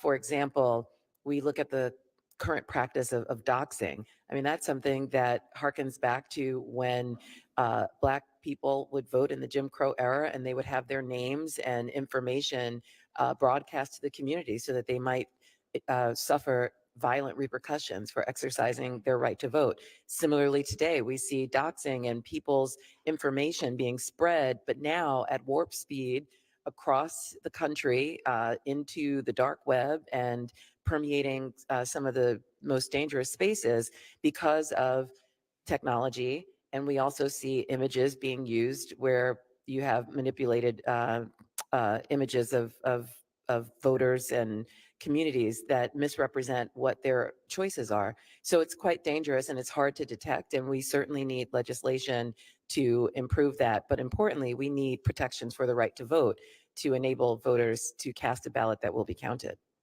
Very good, thank you. Along the same lines, briefly, Mr. Kramer, Senator Collins and I called on the EAC to take action following the fake robocalls in New Hampshire.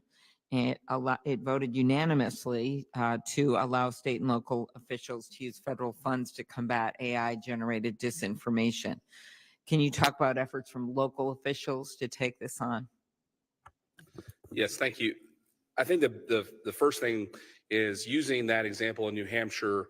We were next in line with the Republican primaries, the Democratic being the first in the nation.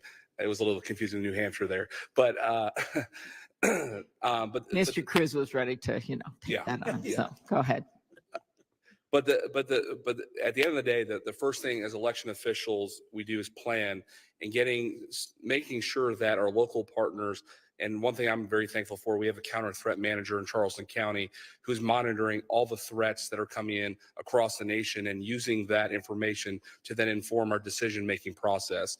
And you have to get everybody on board with this. One of the things with elections, we rely on so many different processes, countywide, municipality-wide, statewide. There's so much overlap that communication is so important. So when we have something going on at the local level, we can push that information to our Fusion Center, which then goes to the national level. So when it comes to AI and funding specifically, the counties have to have an ability to participate in the application of those funds if they're available, and using those funds proactively to mitigate any AI threats that we would encounter.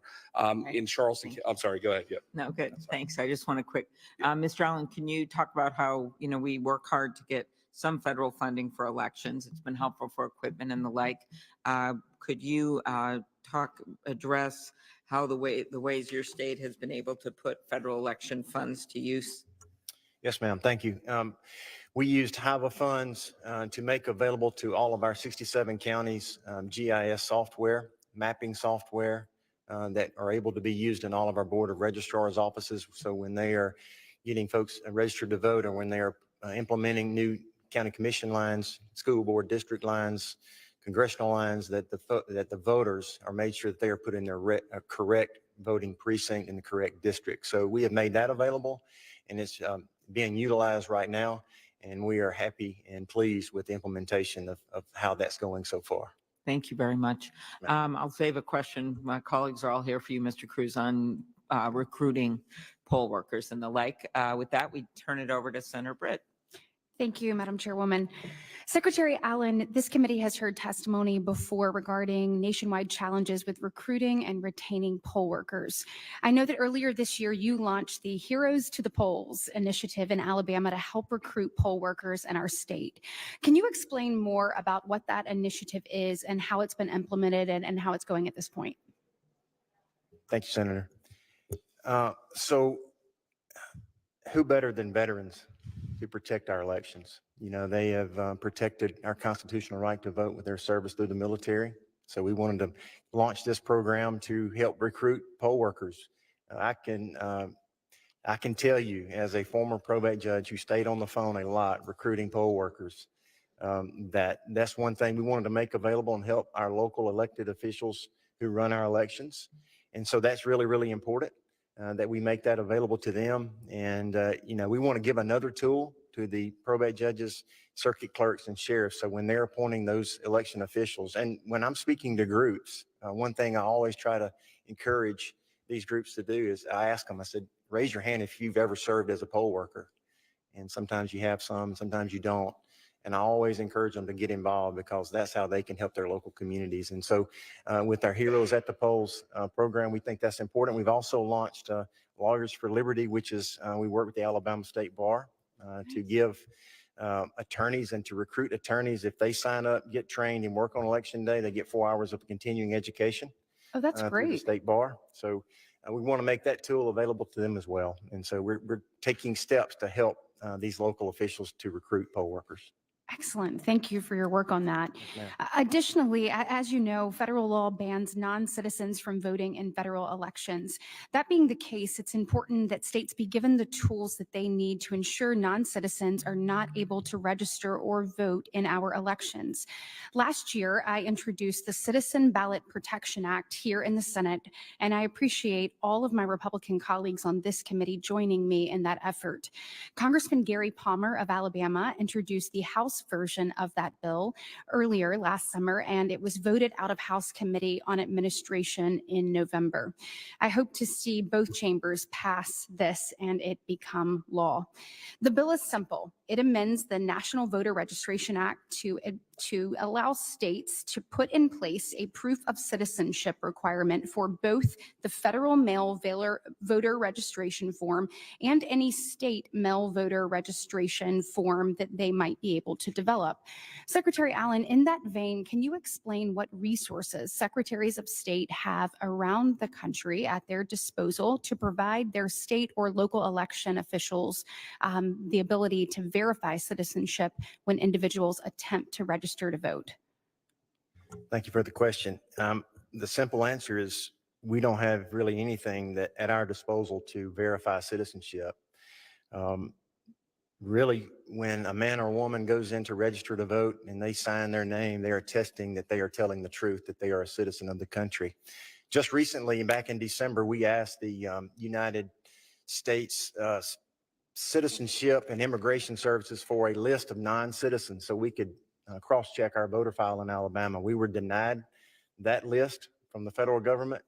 They told us to use the SAVE program, which is the Systematic Alien Verification Entitlement Program database. But the thing is, the SAVE program database does not allow states to verify citizenship through that database. So that's really all we have. We tried. The federal government, federal courts have blocked previous efforts by states to verify citizenship. I think it's important now more than ever, especially given what's happening at our southern border. Are there any other additional barriers that hinder citizenship verification that you can think of, or? Sounds like they're significant as it is. There are significant challenges to verifying citizenship. We have tried making telephone calls and so forth to federal. I only have 30 seconds left. Just quickly, you mentioned this in your opening testimony, but you talked about if an Alabama voter needs identification, that you will go to their home free of charge. Can you explain to the committee here the efforts that we make in the state to be able to make that available to every citizen? Sure. So we require photo identification to vote. But we will give anyone that needs a photo identification to vote in Alabama free of charge. We'll go to their home. If they call and request that, we will go to their house to make sure they have a photo identification. We want every eligible Alabama citizen to be able to vote, Senator. Thank you. Okay. Thank you. Senator Merkley. Thank you very much, Madam Chairman. And Secretary Benson, you had several examples in your testimony of the intimidation of poll workers. And one was election director was threatened to be hanged for treason. And I believe in Rochester Hills, a voicemail saying 10 million patriots will surround you when you least expect it, directed towards Tina Barton. Another in Detroit City saying you're going to pay dearly. This is all across the country. And this is an example of the threats that were put forward in Oregon, being written on the parking lot. And as you can see, it was basically done right after the election. Vote don't work. Translated, elections don't work. Next time, bullets. And I must say, I've been hearing from clerks all over my state that they're having difficulty recruiting poll workers due to these threats, which have basically been inspired by Trump's argument that the election was stolen. Is this happening all over the country? Yes, and it has since the 2020 election cycle in terms of the threats and the challenges. And my colleagues on this panel have talked about some of the solutions of anti-doxing legislation. And I think Michigan has gone a long way to pass state laws to very clearly draw a line in the sand about what is and isn't appropriate in terms of threats to election workers. I would just add one thing.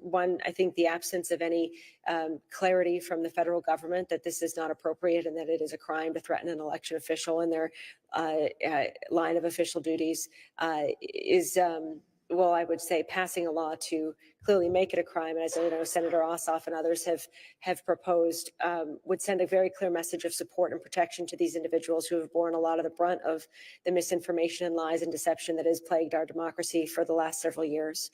The other thing I'll underscore is one thing I'm particularly proud of in Michigan, where we launched the Democracy MVP program in 2020.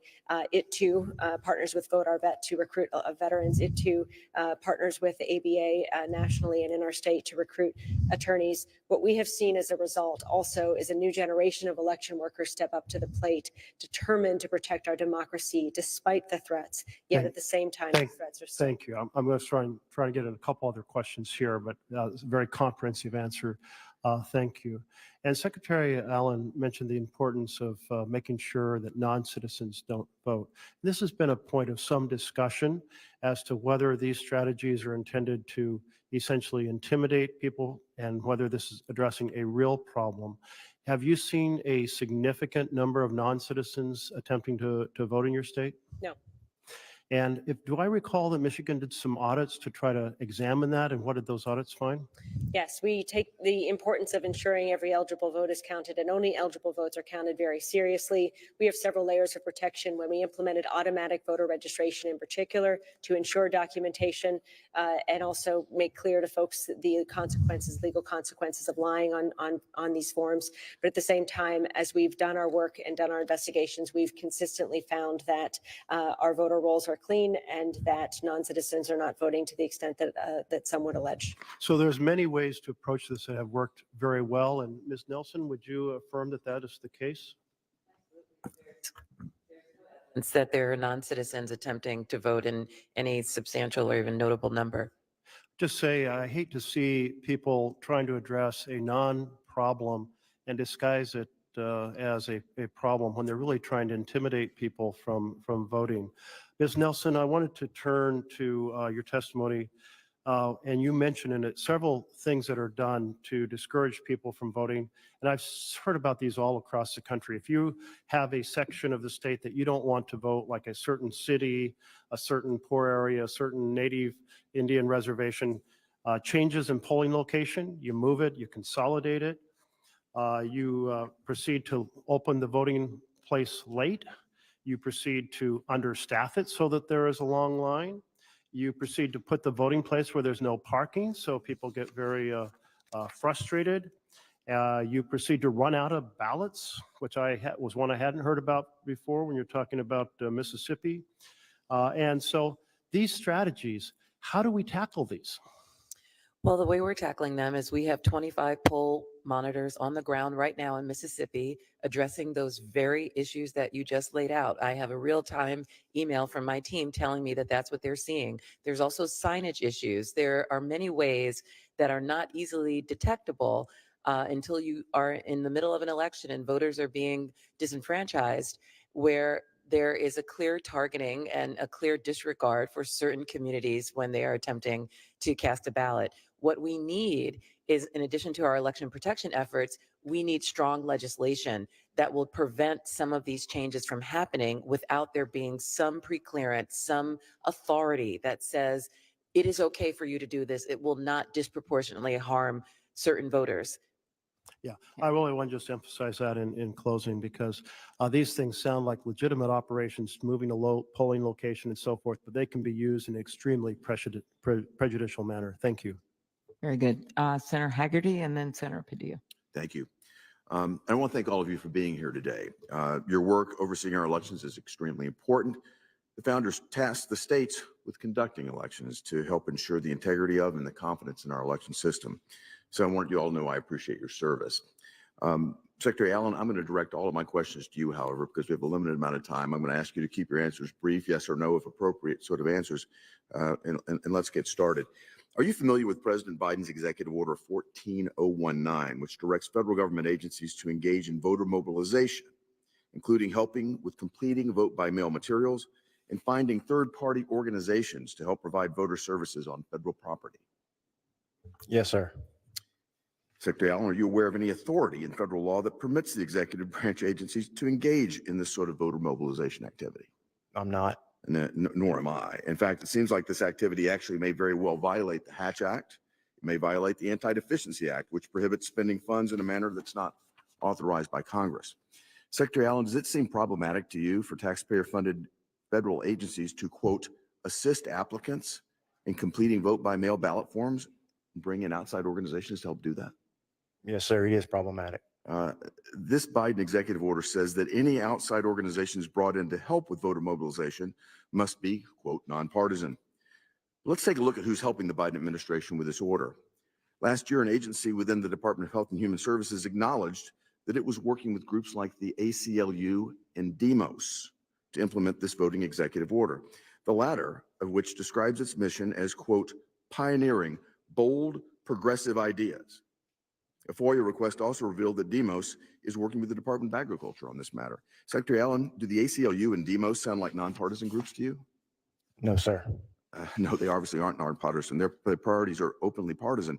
Secretary Allen, if Biden agencies are using openly left-wing groups to conduct get-out-the-vote activity, it sounds like the federal government is being used as an arm of the Biden campaign, doesn't it? Yes, sir. This is like a Republican administration hiring the Heritage Foundation to engage in, quote, nonpartisan voter mobilization activities. A couple of weeks ago, Vice President Harris announced that the Biden administration was paying college students to reach out to voters and serve as, quote, nonpartisan poll workers. Then the Vice President provided an example of the nonpartisan poll workers that she was talking about. That the person that she gave as an example previously worked for the ACLU and the Alliance for Justice, which is a partisan group. Secretary Allen, does this inspire confidence that the Biden administration's voter activity is nonpartisan? Doesn't sound like it, sir. No, it doesn't. One way the Biden administration could alleviate some of this concern is by revealing what they're using these taxpayer dollars to do. Under Executive Order 14019, the Biden administration required each federal agency to come up with a plan for driving voter mobilization and submit that plan to the White House. Yet, the Biden administration refuses to disclose these plans. And that's despite congressional inquiries, that's despite FOIA requests to do so. So coming back to your experience here, Secretary Allen, is it normal for a president or even a governor for that matter to require government agencies to engage in voter mobilization and develop secret plans for doing that and keep that all secret from the public? I don't think that's normal. I certainly don't either. And I think it's understandable that many Americans are concerned about these secret taxpayer-funded voter mobilization plans, and the Biden administration needs to release these plans. Thank you. I yield back my time. Senator Padilla. Thank you, Madam Chair. Before I get to my questions, let me just share with my colleagues in the committee and the witnesses in front of us just one of many examples.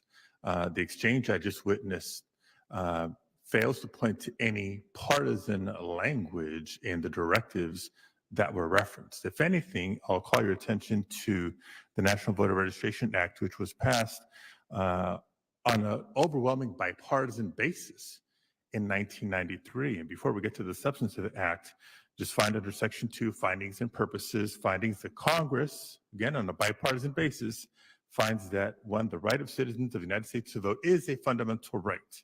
Number two, it is the duty of the federal, state, and local governments to promote the exercise of that right. And it goes on from there. So for anybody looking for where in statute we might find the opening for the federal government, not on a partisan basis, on a nonpartisan basis, to encourage, actually accept a role and responsibility in encouraging citizens of the United States to exercise their fundamental right to vote. Here's one example. Moving on. I know we can and should have longer term conversations about modernizing elections and what y'all need to continue to protect the integrity of the bedrock of our democracy.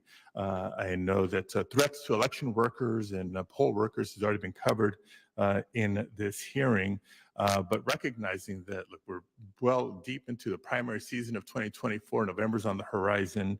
Let's talk about some practical here and now things that can and should be done. Just two examples from my home state. At the county level, Santa Clara County, one of the larger counties in my state, hosts an annual media day. Every election has a media day to help inform voters and, the press, and by extension, the public of the voting process. The more understanding there is, the more we can follow the news and maintain faith and confidence in the process. Post-primary, they're now doing the vote counting because it takes a while in California because of the high levels of participation. Statewide, California has implemented a ballot tracking system where people can sign up to receive text messages, email messages in multiple languages, by the way, on the status of their ballot on the way to the voter, on the way back to the county, when it's this process, when it's been counted. Questions for Mr. Kramer.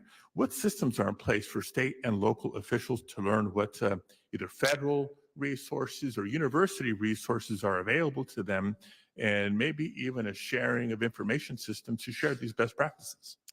Thank you for the question, Senator. The great honor we have in Charleston County is election sharing with our state partners.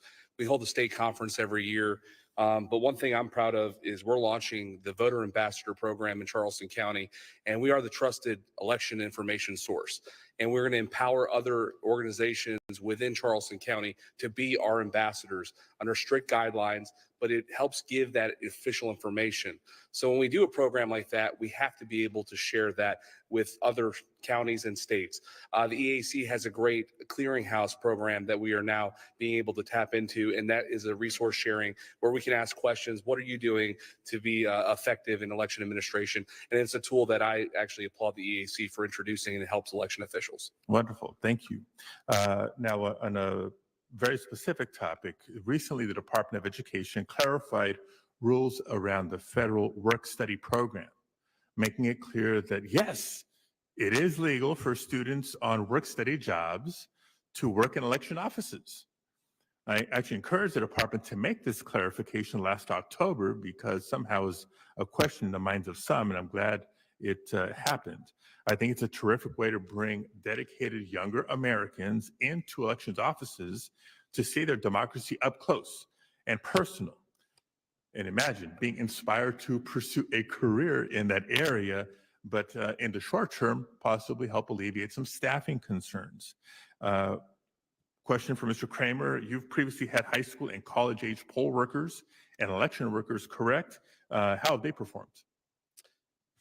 They are amazing, and they bring a fresh breath of air to the polling places. Our lead poll workers love when they see high school students and college students participating. And one of the things we see is then they continue serving after they've done it once. And that's the remarkable thing about bringing young kids into the process. And then in South Carolina, you can serve as young as 16, and they get really conflict resolution. They're able to do team building. So this is a really great resume builder. And I look forward to actually working with the College of Charleston. We have the EAC grant money that we're going to introduce some programming through that. So we're excited. Secretary Benson, is this something you can adopt or expand on in Michigan? Well, Senator Padilla, you know we're already doing this in Michigan. Softball, it's called the softball. But yes, I mean, I'm grateful for my colleague in South Carolina for his leadership, but truly partnerships and make democracy work, and it's a team sport. So, and we welcome, people of all backgrounds, left, right, and in the middle of serving as election workers. It's a great way to see just how secure our system is. Thank you. Thank you, Madam Chair. Thank you very much, Senator Ossoff, and then the ever-patient Senator Butler. Senator Ossoff. Thank you, Madam Chair, and thank you, Senator Butler. Thank you to the panel. Secretary Benson, former president called Georgia's Secretary of State, and this is in the immediate aftermath of the 2020 election, said, quote, "So look, all I want to do is this. I just want to find 11,780 votes, which is one more than we have."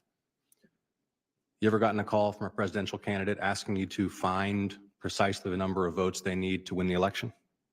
No, I've never gotten a call from any candidate for any race asking for making such an inappropriate request of an election official. How about you, Secretary Allen? You ever gotten a call from a candidate asking you to find precisely the number of votes they need to win? I've not received a telephone call. Strike you as proper? Excuse me? Does it strike you as proper? No, listen, I can only take care of what we have in Alabama. Simple question. Does it strike you as proper for the President of the United States to call a state Secretary of State and ask them to find the exact number of votes they need to win the state? I don't know exactly what he meant by finding those votes, but I was not secretary at the time. Secretary Allen, does it strike you as proper for the President of the United States to call a state Secretary of State and ask them to find precisely the number of votes they need to win? Yes or no? I can tell you that as Secretary in Alabama, I'm going to follow the law that Alabama legislature has laid out for me to follow when administering the elections. Oh, your fear answering that question doesn't inspire confidence. Let me ask you, Secretary Benson, about the intimidation of election workers. You had noted legislation that I'm introducing this week, the Election Worker and Polling Place Protection Act. It would create criminal penalties for threats of violence to intimidate voters or election officials. Appreciate you expressing support for the legislation. What effects do threats on election workers and efforts to intimidate election workers have on election administration? I mean, not only does it cause us to fear going to work and feel, even though we do important work and do it with pride, that somehow there are people who wish to harm us, our staff, or our families for simply doing our patriotic duty. But in addition to that, it makes it a lot harder for us to do that duty. It takes us away from the actual work of administering elections every time we need to issue protections or think about our own safety. So I think, and I could say, speaking with our election workers, having a very clear statement in the law that it is not okay, that it is a crime to threaten us in our workplace for simply just doing the job of making elections work for everyone is long overdue to see that federal legislation passed. And I can say with experience of passing similar legislation in Michigan, it goes a long way to send a message that type of behavior is not approved or appropriate in our state. Mr. Kramer, what do you think? What's the impact on election administration when there are threats and intimidation of election workers, which, as we saw in 2020, and we saw in Georgia? In fact, I would note, Madam Chair, the Republican election officials in Georgia were begging in public that the former president cease spreading baseless conspiracy theories about the theft of the election in Georgia because it put lives at risk. What's the impact, Mr. Kramer, on the capacity of election workers to do their jobs when they face those kinds of threats and when those threats are based upon baseless conspiracies about election fraud? It's keeping the good people still running elections for this country. In South Carolina, we're losing a wealth of knowledge, hardworking professional men and women who serve this country by performing this duty, and they're leaving. And that wealth of knowledge leaving is a bad thing for the United States. These are people who swear to uphold the Constitution of the state and of the United States. So no, it is a bad thing. And it's one thing that I actually, when asked what keeps me up at night, it's this protection of these workers. And when they wake up in the morning and they get a threat to their safety, that concerns me. It should concern everyone. Thank you, Mr. Kramer. Ms. Nelson, in Georgia, in the aftermath of the 2020 election, by the way, I want to note there's a lengthy op-ed that was written by a guy named Ken Block. He was hired by the Trump campaign to find fraud in Georgia, found none, wrote a lengthy editorial about how he found none and the impact of these conspiracy theories. Nevertheless, on the basis of those conspiracy theories, the Georgia state legislature passed a law that, for example, cuts the available time for runoff elections in half, driving up wait times in runoff elections. What's the impact of that kind of policy on ensuring access to the ballot for all eligible voters? Well, Georgia passed a very harmful omnibus voter suppression law. And what it does is exacerbates the issues that Black voters in particular face, like long lines. We know that Georgia has a very horrible reputation for disproportionate lines that Black voters face. And we know that part of their law attempted to actually prevent people from providing basic sustenance to those people who have to wait on disproportionately long lines, like water and snacks. We were fortunate enough to be able to beat back part of that law and some of the other aspects of that law that would have disenfranchised many Black voters. But good portions of that law still exist. And we know that we have to redouble our efforts in order to have a fair shot at casting a ballot in the upcoming elections. I believe the research is 6 times longer waiting in line for Black voters in Georgia. Thank you, Ms. Nelson. Thank you all for your testimony. Thank you, Senator Alsop.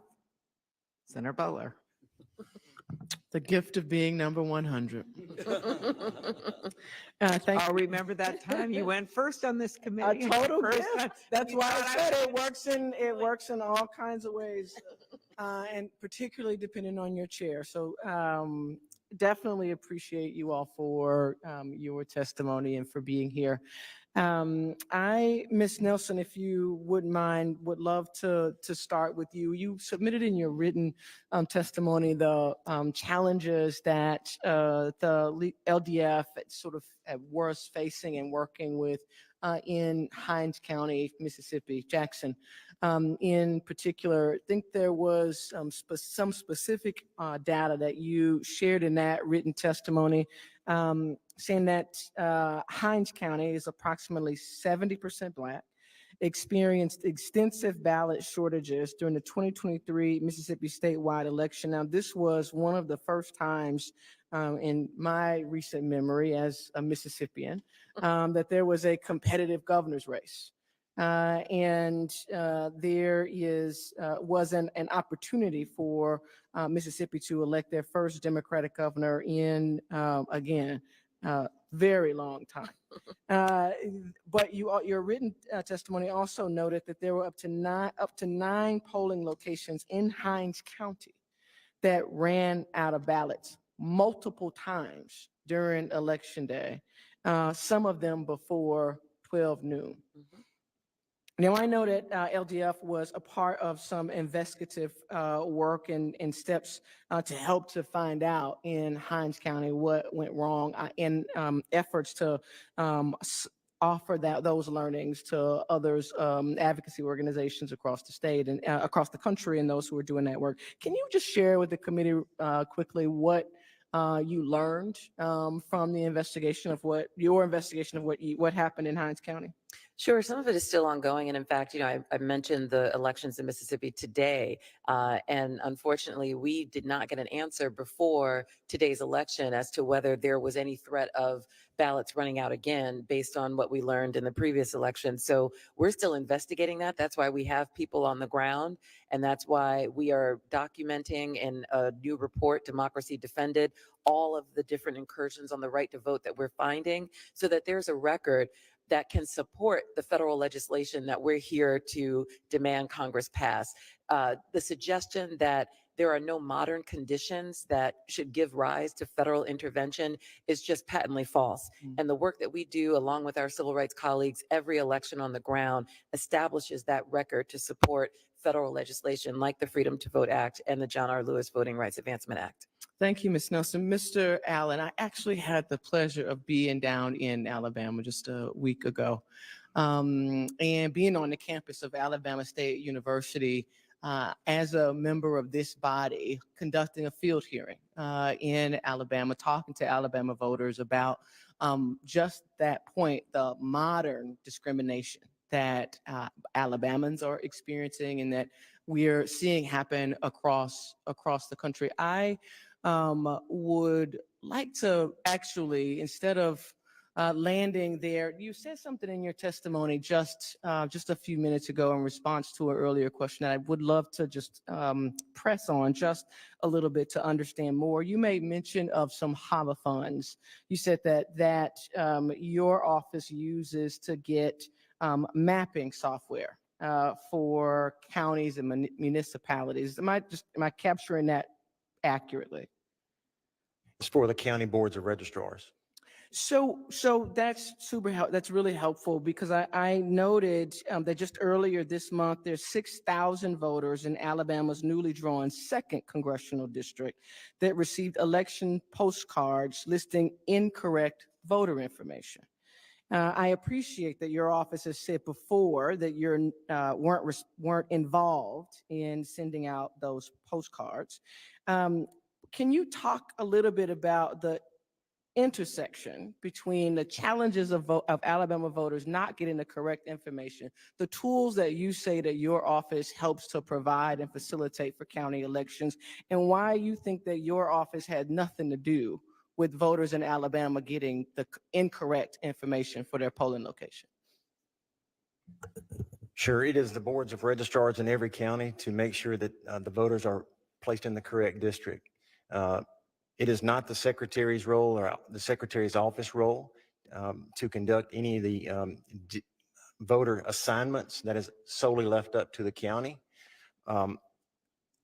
All the Southern Poverty Law Center had to do was to place a phone call to us, and we could have made sure we got on the telephone with the county in question to make sure we got it right. But instead, what they chose to do was to send out a press release at Monday afternoon before the primary, which introduced confusion and introduced chaos right before the primary election. And, it was something that wasn't appreciated by my office. Open communication would have been best for the day to do that, but it was on Montgomery County and those boards of registrars to make sure they had those voters in the correct district and make sure that everyone was in the correct precinct. And everyone that voted on election day got the correct ballot. I want everybody to understand that. They got the correct ballot to vote in Congressional District 2. Thank you, Secretary Allen. I find it interesting, and I know there's another senator waiting. I find it interesting that the response goes to what an advocacy group was doing or not doing. And in Alabama, in SB1, those very same advocacy groups are prohibited from actually helping people get information that they need. So I find that an interesting contradiction, but thank you. I yield my time, Chairwoman. Okay, Senator Bennett. Thank you, Madam Chair. Thank you for holding this hearing, and to all of you, thank you for your willingness to be here today to testify. Secretary Benson, I had a couple questions for you, if that's okay. We heard yesterday on the Intelligence Committee from leaders of the intelligence community the not very surprising news about the continuing threat that social media platforms pose to our democracy. Every single one of these platforms, I think, virtually has been used to spread education-related disinformation, not just here, but all around the world, sometimes to violent and deadly effect. In the lead up to the 2022 elections, online mentions of voter fraud just absolutely skyrocketed. In 2020, we saw our fellow citizens storm the Capitol, which is well known to save an election that had not been stolen. Their rage amplified by relentless algorithms that were engineered really for profit to sell advertising, not for the sake of our democracy. Certainly in 2016, it's well established. This is not a political view that Vladimir Putin interfered with our election, as he has repeatedly with elections in other countries around the world, here playing both sides of every single issue with 10 million tweets. That's not an exaggeration, to quote Joe Biden. That is the reality of what was happening there. And I think, you know, there's a lot going on, as the chair knows, today on TikTok in the Capitol. I don't want to get distracted by that today, except to say probably good things are not going to happen if one of the sources of major information in terms of our electoral process is coming from a platform that is controlled by the Chinese Communist Party. One can imagine that that's going to be end in a bad way for the United States. And I think it would be really self-defeating of us to assume that what happened in 2022 and in 2020 and in 2016 isn't going to happen again this year. You've stated that misinformation is the top concern in 2024, even more than in 2020. Could you talk a little bit about what national standards you think we ought to be able to put in place to help safeguard our elections from online influence campaigns? Thank you, Senator. And yes, we've been working in Michigan to emphasize that there's a greater incentive than ever before for foreign actors to interfere with our elections, and the mechanism through which they will interfere is through trying to deceive our voters. And particularly with this being the first election in which artificial intelligence is on the rise as an evolving threat, we believe that will be one of the more likely tactics that they utilize, particularly through social media and elsewhere. So I do think first and foremost for the Senate to pass the Senator Klobuchar bill against deceptive practices with AI will be key to helping every state be prepared. We have state legislation. We're one of 6 states that have passed state legislation to that effect. But secondly, I would argue that as I often say, democracy is a team sport, and these statements saying what is okay and what is not, what is illegal and what is not with regards to deception in elections is one piece, but it is not the whole piece of the puzzle. We also have to equip trusted voices, faith leaders, business leaders, community leaders, labor leaders, and many others, which we're doing in our state, and I think we need to do nationwide. And I think every senator could be a convener of these trusted voices to equip them with truthful information about our elections, help us to get that out ahead of the misinformation hitting our states, and that will help us to ensure voters don't get fooled because they've already been educated ahead of time about the truth in our elections and where to get trusted information if they need more. If I've got 1 minute left, could I ask one more question quickly, Madam Chair? Is that all right? Thank you.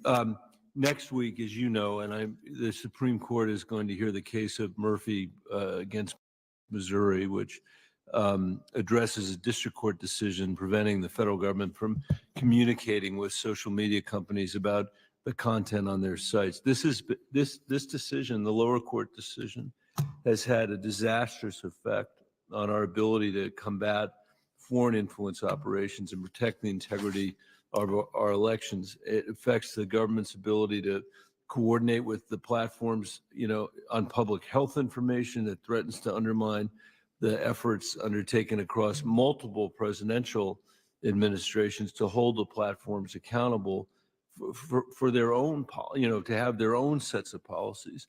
The Washington Post just reported that the federal government has basically stopped warning some platforms about foreign disinformation campaigns altogether as a result of that. Legal experts have called the injunction strikingly broad. They've pointed to flaws in its logic, its confused legal arguments, and the alarming conclusions it draws about the federal government's role to play. I just wonder how you're navigating these challenges in this changing legal environment when it comes to communicating with platforms and the clear and present danger to Michigan's elections. It's difficult, and certainly the court ruling makes it a lot more challenging to collaborate with social media companies that have an important role to play in protecting their users from deceptive tactics and misinformation. So we'll be eagerly awaiting the outcome of that particular case, but in the interim, working with citizens to help them become critical consumers of the information they do receive, helping them understand the way in which the misinformation causes chaos and confusion and disruption to our elections has been our focus, so that we can empower the citizens in our state to spot the deep fakes, to spot people trying to fool them, to spot the bad information on social media, and not only not send it or forward it, but instead respond with truthful information to help us counter that in every way in our state. Thank you. Thank you, Madam Chair, and thank you again to everybody on the panel. Well, thank you very much. Thank you, all our witnesses, for a very good hearing. I'm grateful to the election officials here today and for your work to ensure elections are administered securely and safely. I also want to thank Ms. Nelson for her continued work to ensure equal access on the ballot. And I look forward to continuing our work on this committee to support election officials and protect our free and fair elections. The hearing record will remain open for 1 week. And with that, we are adjourned. Thank you.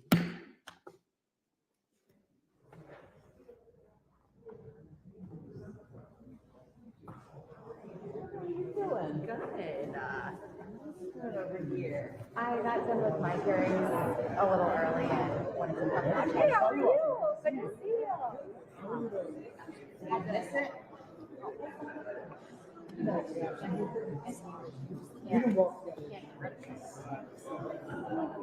I missed it.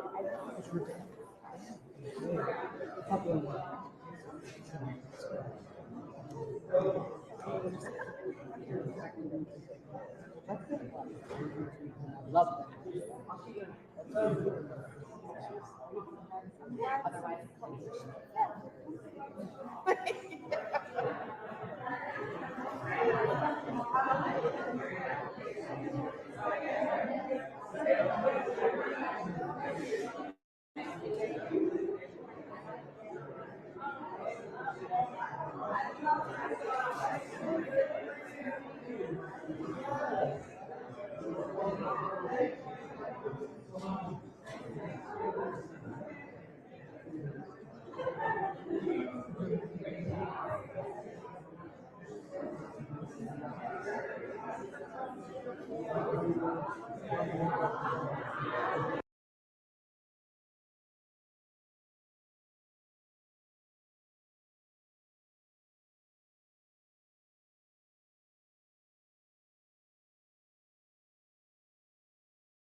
Present serious aggravation.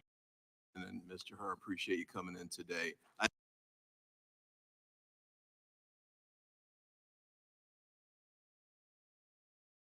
And Mr. Hur, appreciate you coming in today. I did want to deal with one preliminary matter, which is the issue of the release of the transcript. I've heard complaints from my Republican colleagues about the White House only releasing the transcript from the Biden interview this morning.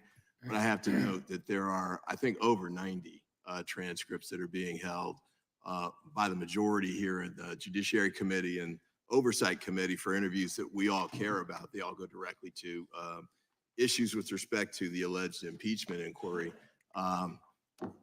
It's kind of the pot calling the kettle black, it seems to me, as an understatement. So And I noted too that when the ranking member requested the majority release the transcripts, the chairman objected. So I hope that we can move forward in the mode of cooperation and sharing information. I think it's just reasonable to do. Mr. Hur, I wanted to thank you again for the work you did. I don't agree with everything you wrote in the report, but that's the nature of the business, I think. But I did want to ask you about this. I know you started off with, in the first line executive summary, we conclude that no criminal charges are warranted in this matter. And I take it that's still your position today.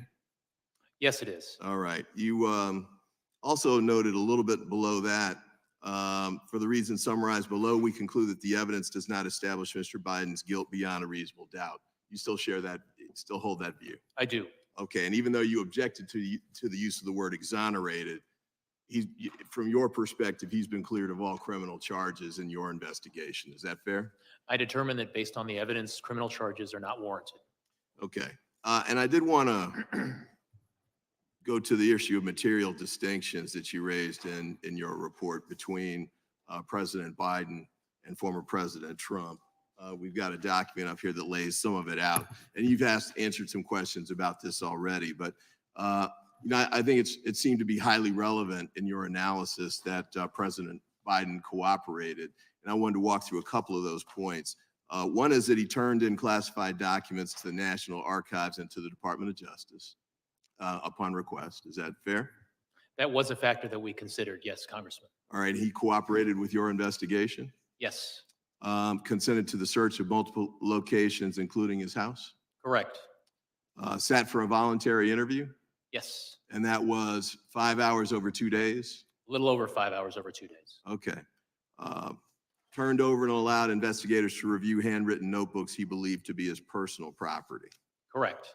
Now, with respect to the comparison with former President Trump, and I believe this is on page 11, which is still in your executive summary.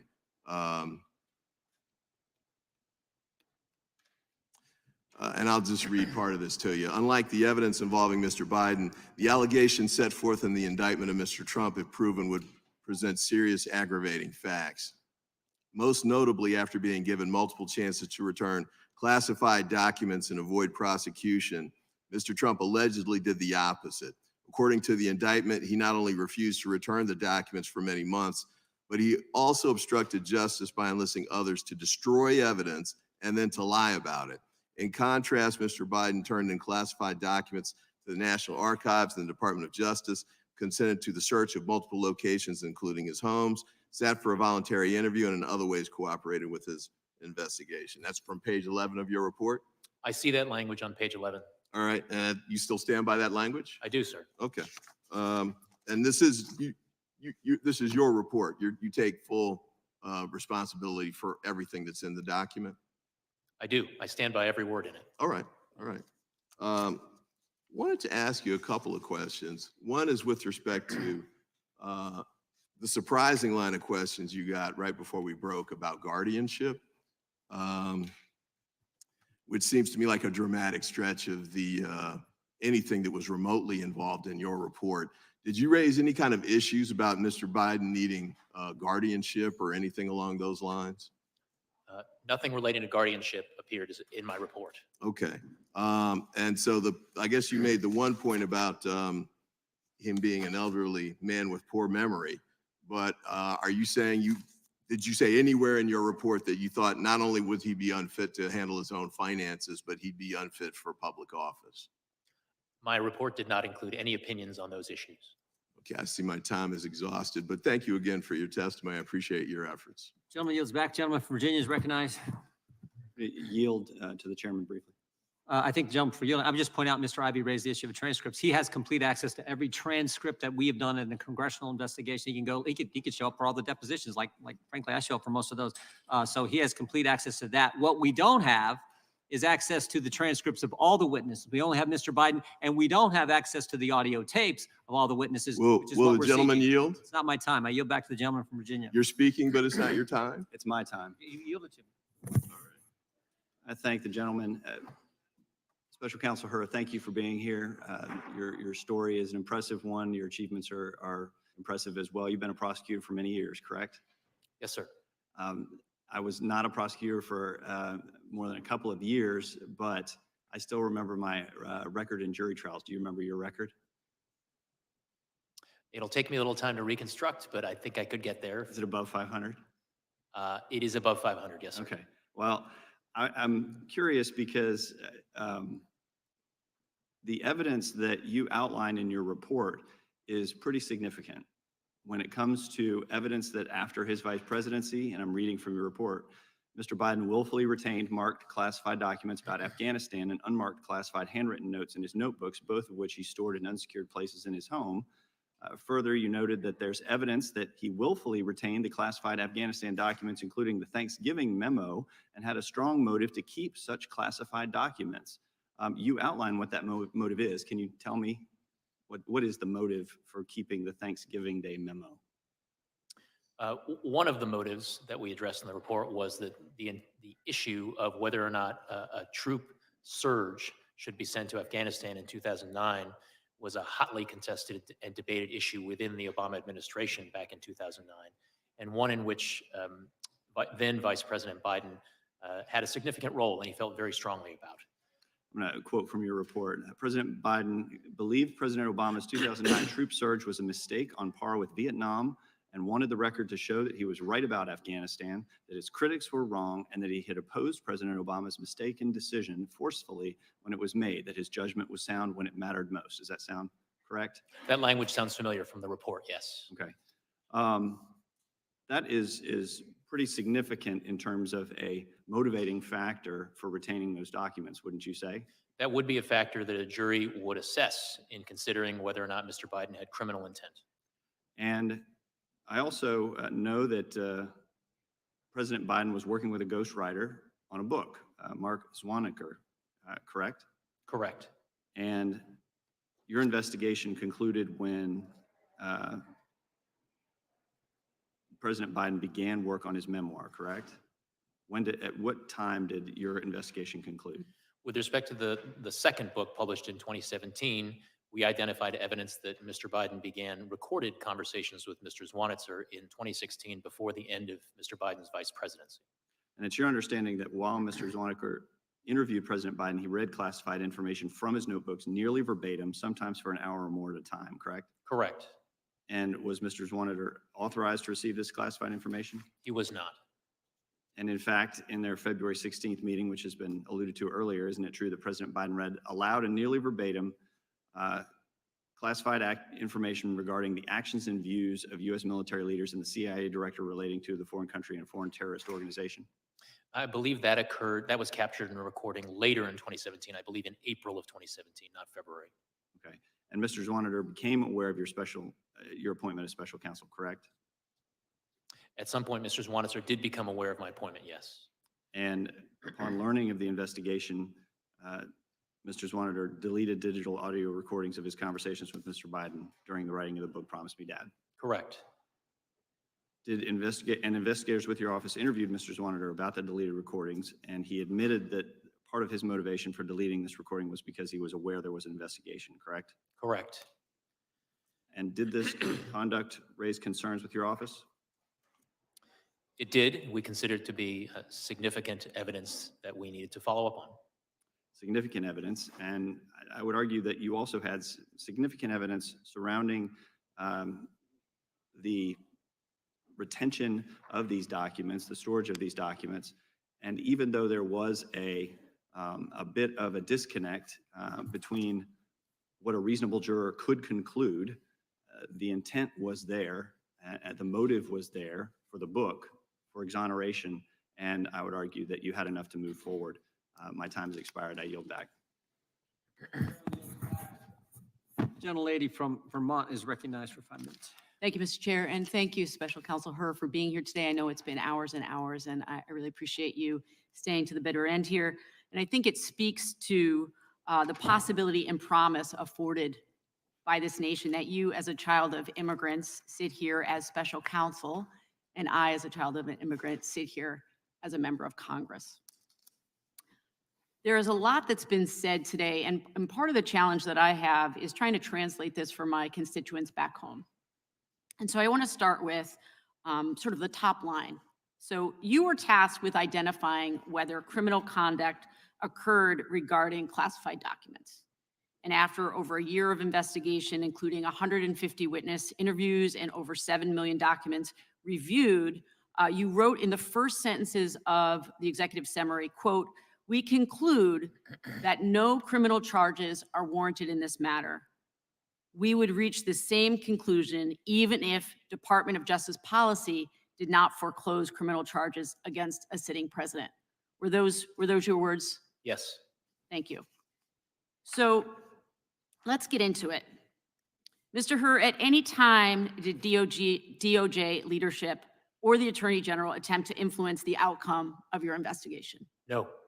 Do you believe it's important that the special counsel investigations or any DOJ investigation be impartial and free of influence from political actors? Yes. Do you believe you were independent and thorough in your report? Yes. Do you think it's true that you received no pressure from Attorney General Garland in this matter? That's correct. Is it true that you had all of the resources that you needed enabled for you to conduct your interviews, to conduct your investigation, and to complete your report? Yes. Is it true that you recommended that the Attorney General decline to charge President Biden? I submitted a report to the Attorney General explaining my decision that criminal charges were not warranted in this matter. Right, so you said on page 1 of the report, quote, "We conclude that the evidence does not establish Mr. Biden's guilt beyond a reasonable doubt." Is it true that your report ultimately concluded that the evidence did not support a finding beyond a reasonable doubt that President Biden willfully retained classified materials? Yes. Is it true that President Biden cooperated with your investigation? Yes. Is it true that President Biden sat for an interview with you the day after the October 7th attacks in Israel in the midst of an international crisis? He sat for interviews over 2 days, October 8th and October 9th. Thank you. Is it true that that President Biden allowed the FBI to conduct thorough searches of his home and his beach house? Yes. Is it true that your report found multiple possible innocent explanations as to why the classified documents ended up where they did? As part of our analysis, we walked through a number of different explanations that defense counsel could present at trial if this case were charged. And as you said on page 6 of your report, quote, "In addition to this shortage of evidence, there are other innocent explanations for the documents that we cannot refute." Your report reads— I see that language, yes. Thank you. Your report reads, "With one exception, there is no record of the Department of Justice prosecuting a former president or vice president for mishandling classified documents from his own administration. The exception is former President Trump." Am I reading that correctly? Yes. Is it true, or is it correct that your report recommends no charges and that that would be the case even if he were not a sitting president? Correct. So what we've had today is hour after hour after hour of trying to distract us from the clear statements that come through this report.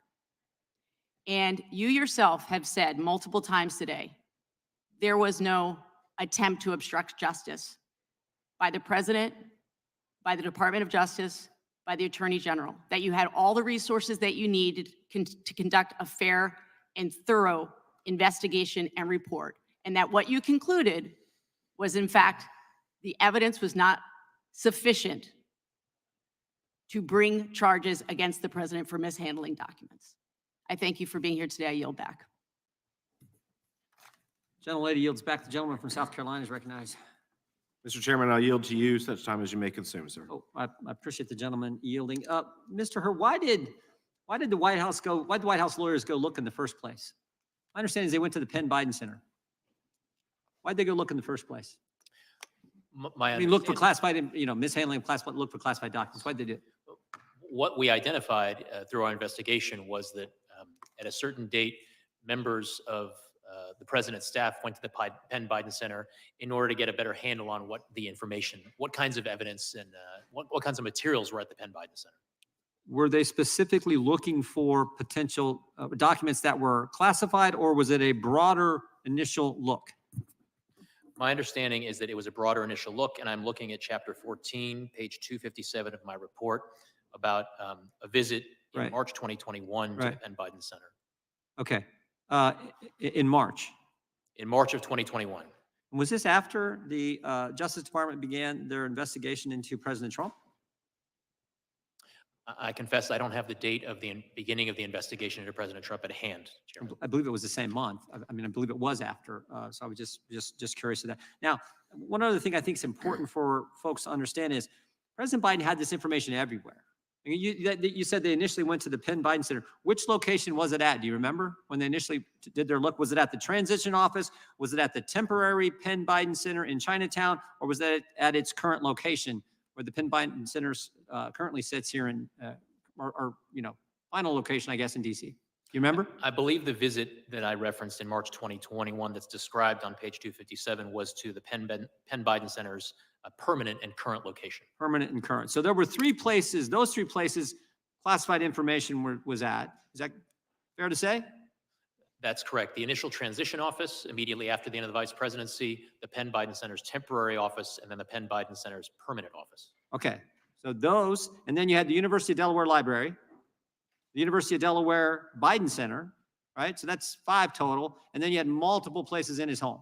Correct. The garage, the den, the office upstairs, and the office downstairs. Correct. So what is that? That's like 9 different places. I've lost count, sir, but Yeah, that sounds, exactly. that sounds right. It's everywhere. And it was documents over a 50-year time frame. And then by comparison, because the Democrats want to keep comparing to President Trump's classified documents right at his home with Secret Service protection. I don't know that they're anywhere else, were they? I'm not aware of other locations, President. Yeah. I think that's an important distinction. I would yield back to the gentleman for South Carolina. Appreciate him yielding. Thank you, Chairman. Briefly, I know we've got 2 minutes left, but Mr. Hur, how would you define willful? With respect to the intent of willfulness, what a jury has to conclude is that someone knew that their conduct was illegal when they engaged in that conduct. Right, it's intentional, right? It's not by accident. It's not accidental or involuntary. Correct. Okay, so here's where I disagree with your portion of the report on willful is that you have a gentleman who served 36 years in the Senate.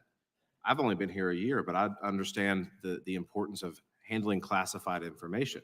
He served 8 years as vice president. In 2010, it came to the attention of the vice president's staff that classified briefing books had not been returned. Even if they were returned, some of the content was missing.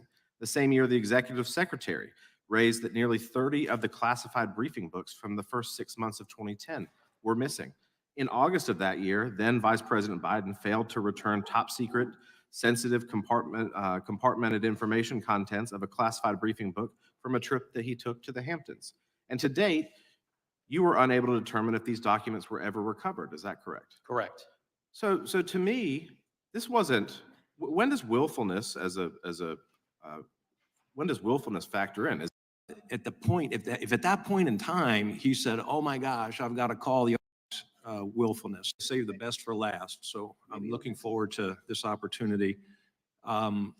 Willfulness, in your view of willfulness, it's clear to me that at the time Vice President Biden knew he had classified documents. He told his after he left the vice presidency, he told his biographer, ghostwriter, those classified documents are in the basement. So he had the mental state that he had classified documents. He also knew that his basement was not a SCIF. It is not a secure area. And so at the point, if at that point in time he said, "Oh my gosh, I've got to call the archivist, I've got to call Secret Service, somebody, and get these documents taken away," perhaps he has this defense of acting as quickly as he knew about the documents. But I don't see where the willfulness is missing when he had those two. The element's pretty clear. He possessed classified documents. He held them in a non-secure area, and he did so knowingly. He knew he had classified documents in an unsecure area. Where is the willfulness missing? Well, sir, prosecutor to prosecutor, I certainly agree with you that the evidence in the form of the audio recorded statement where the president said to his ghostwriter, I just found all the classified stuff downstairs, that is evidence that that any prosecutor would present as significant evidence in a case if this went to trial. And reasonable jurors might well infer that President Biden formed criminal intent based on that piece of evidence. But what we did in our report was to try to walk through exhaustively. You know well as a prosecutor, you need to assess with a very cold eye the strengths of your case and the weaknesses of your case, and try to anticipate arguments that defense counsel might well present at trial.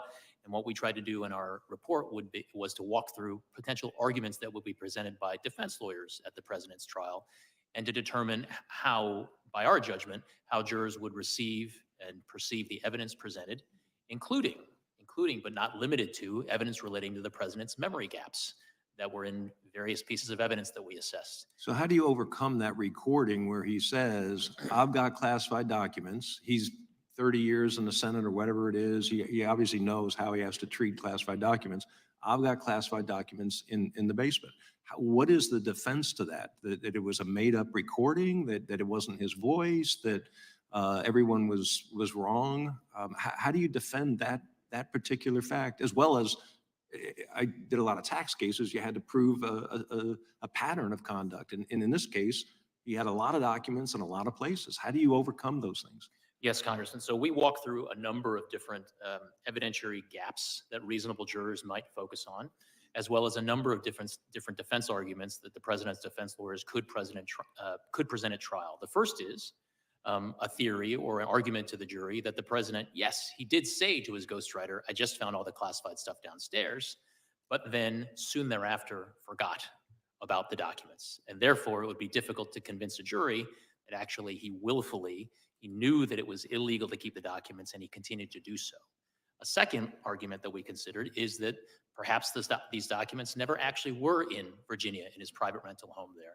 Perhaps the documents were there by virtue of staff or himself having those documents at the Delaware home from the time that he was still vice president all the way through the time of their being discovered.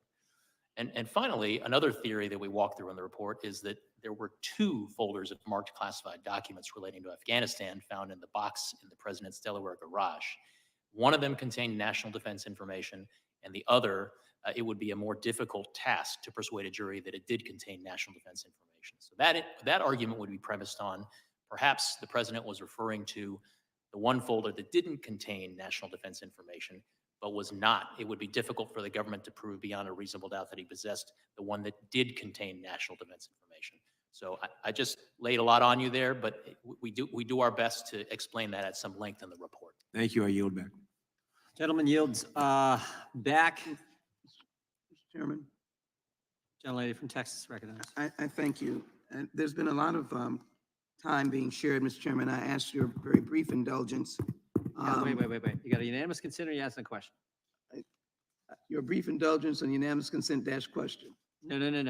You can do a unanimous consent request, but you don't get to get another round. Someone comes to yield you time, but I don't think they can do that because everyone on the Democrat side has taken their time. You know that I appreciate the gentlelady from Texas, but you don't get to go 2 rounds.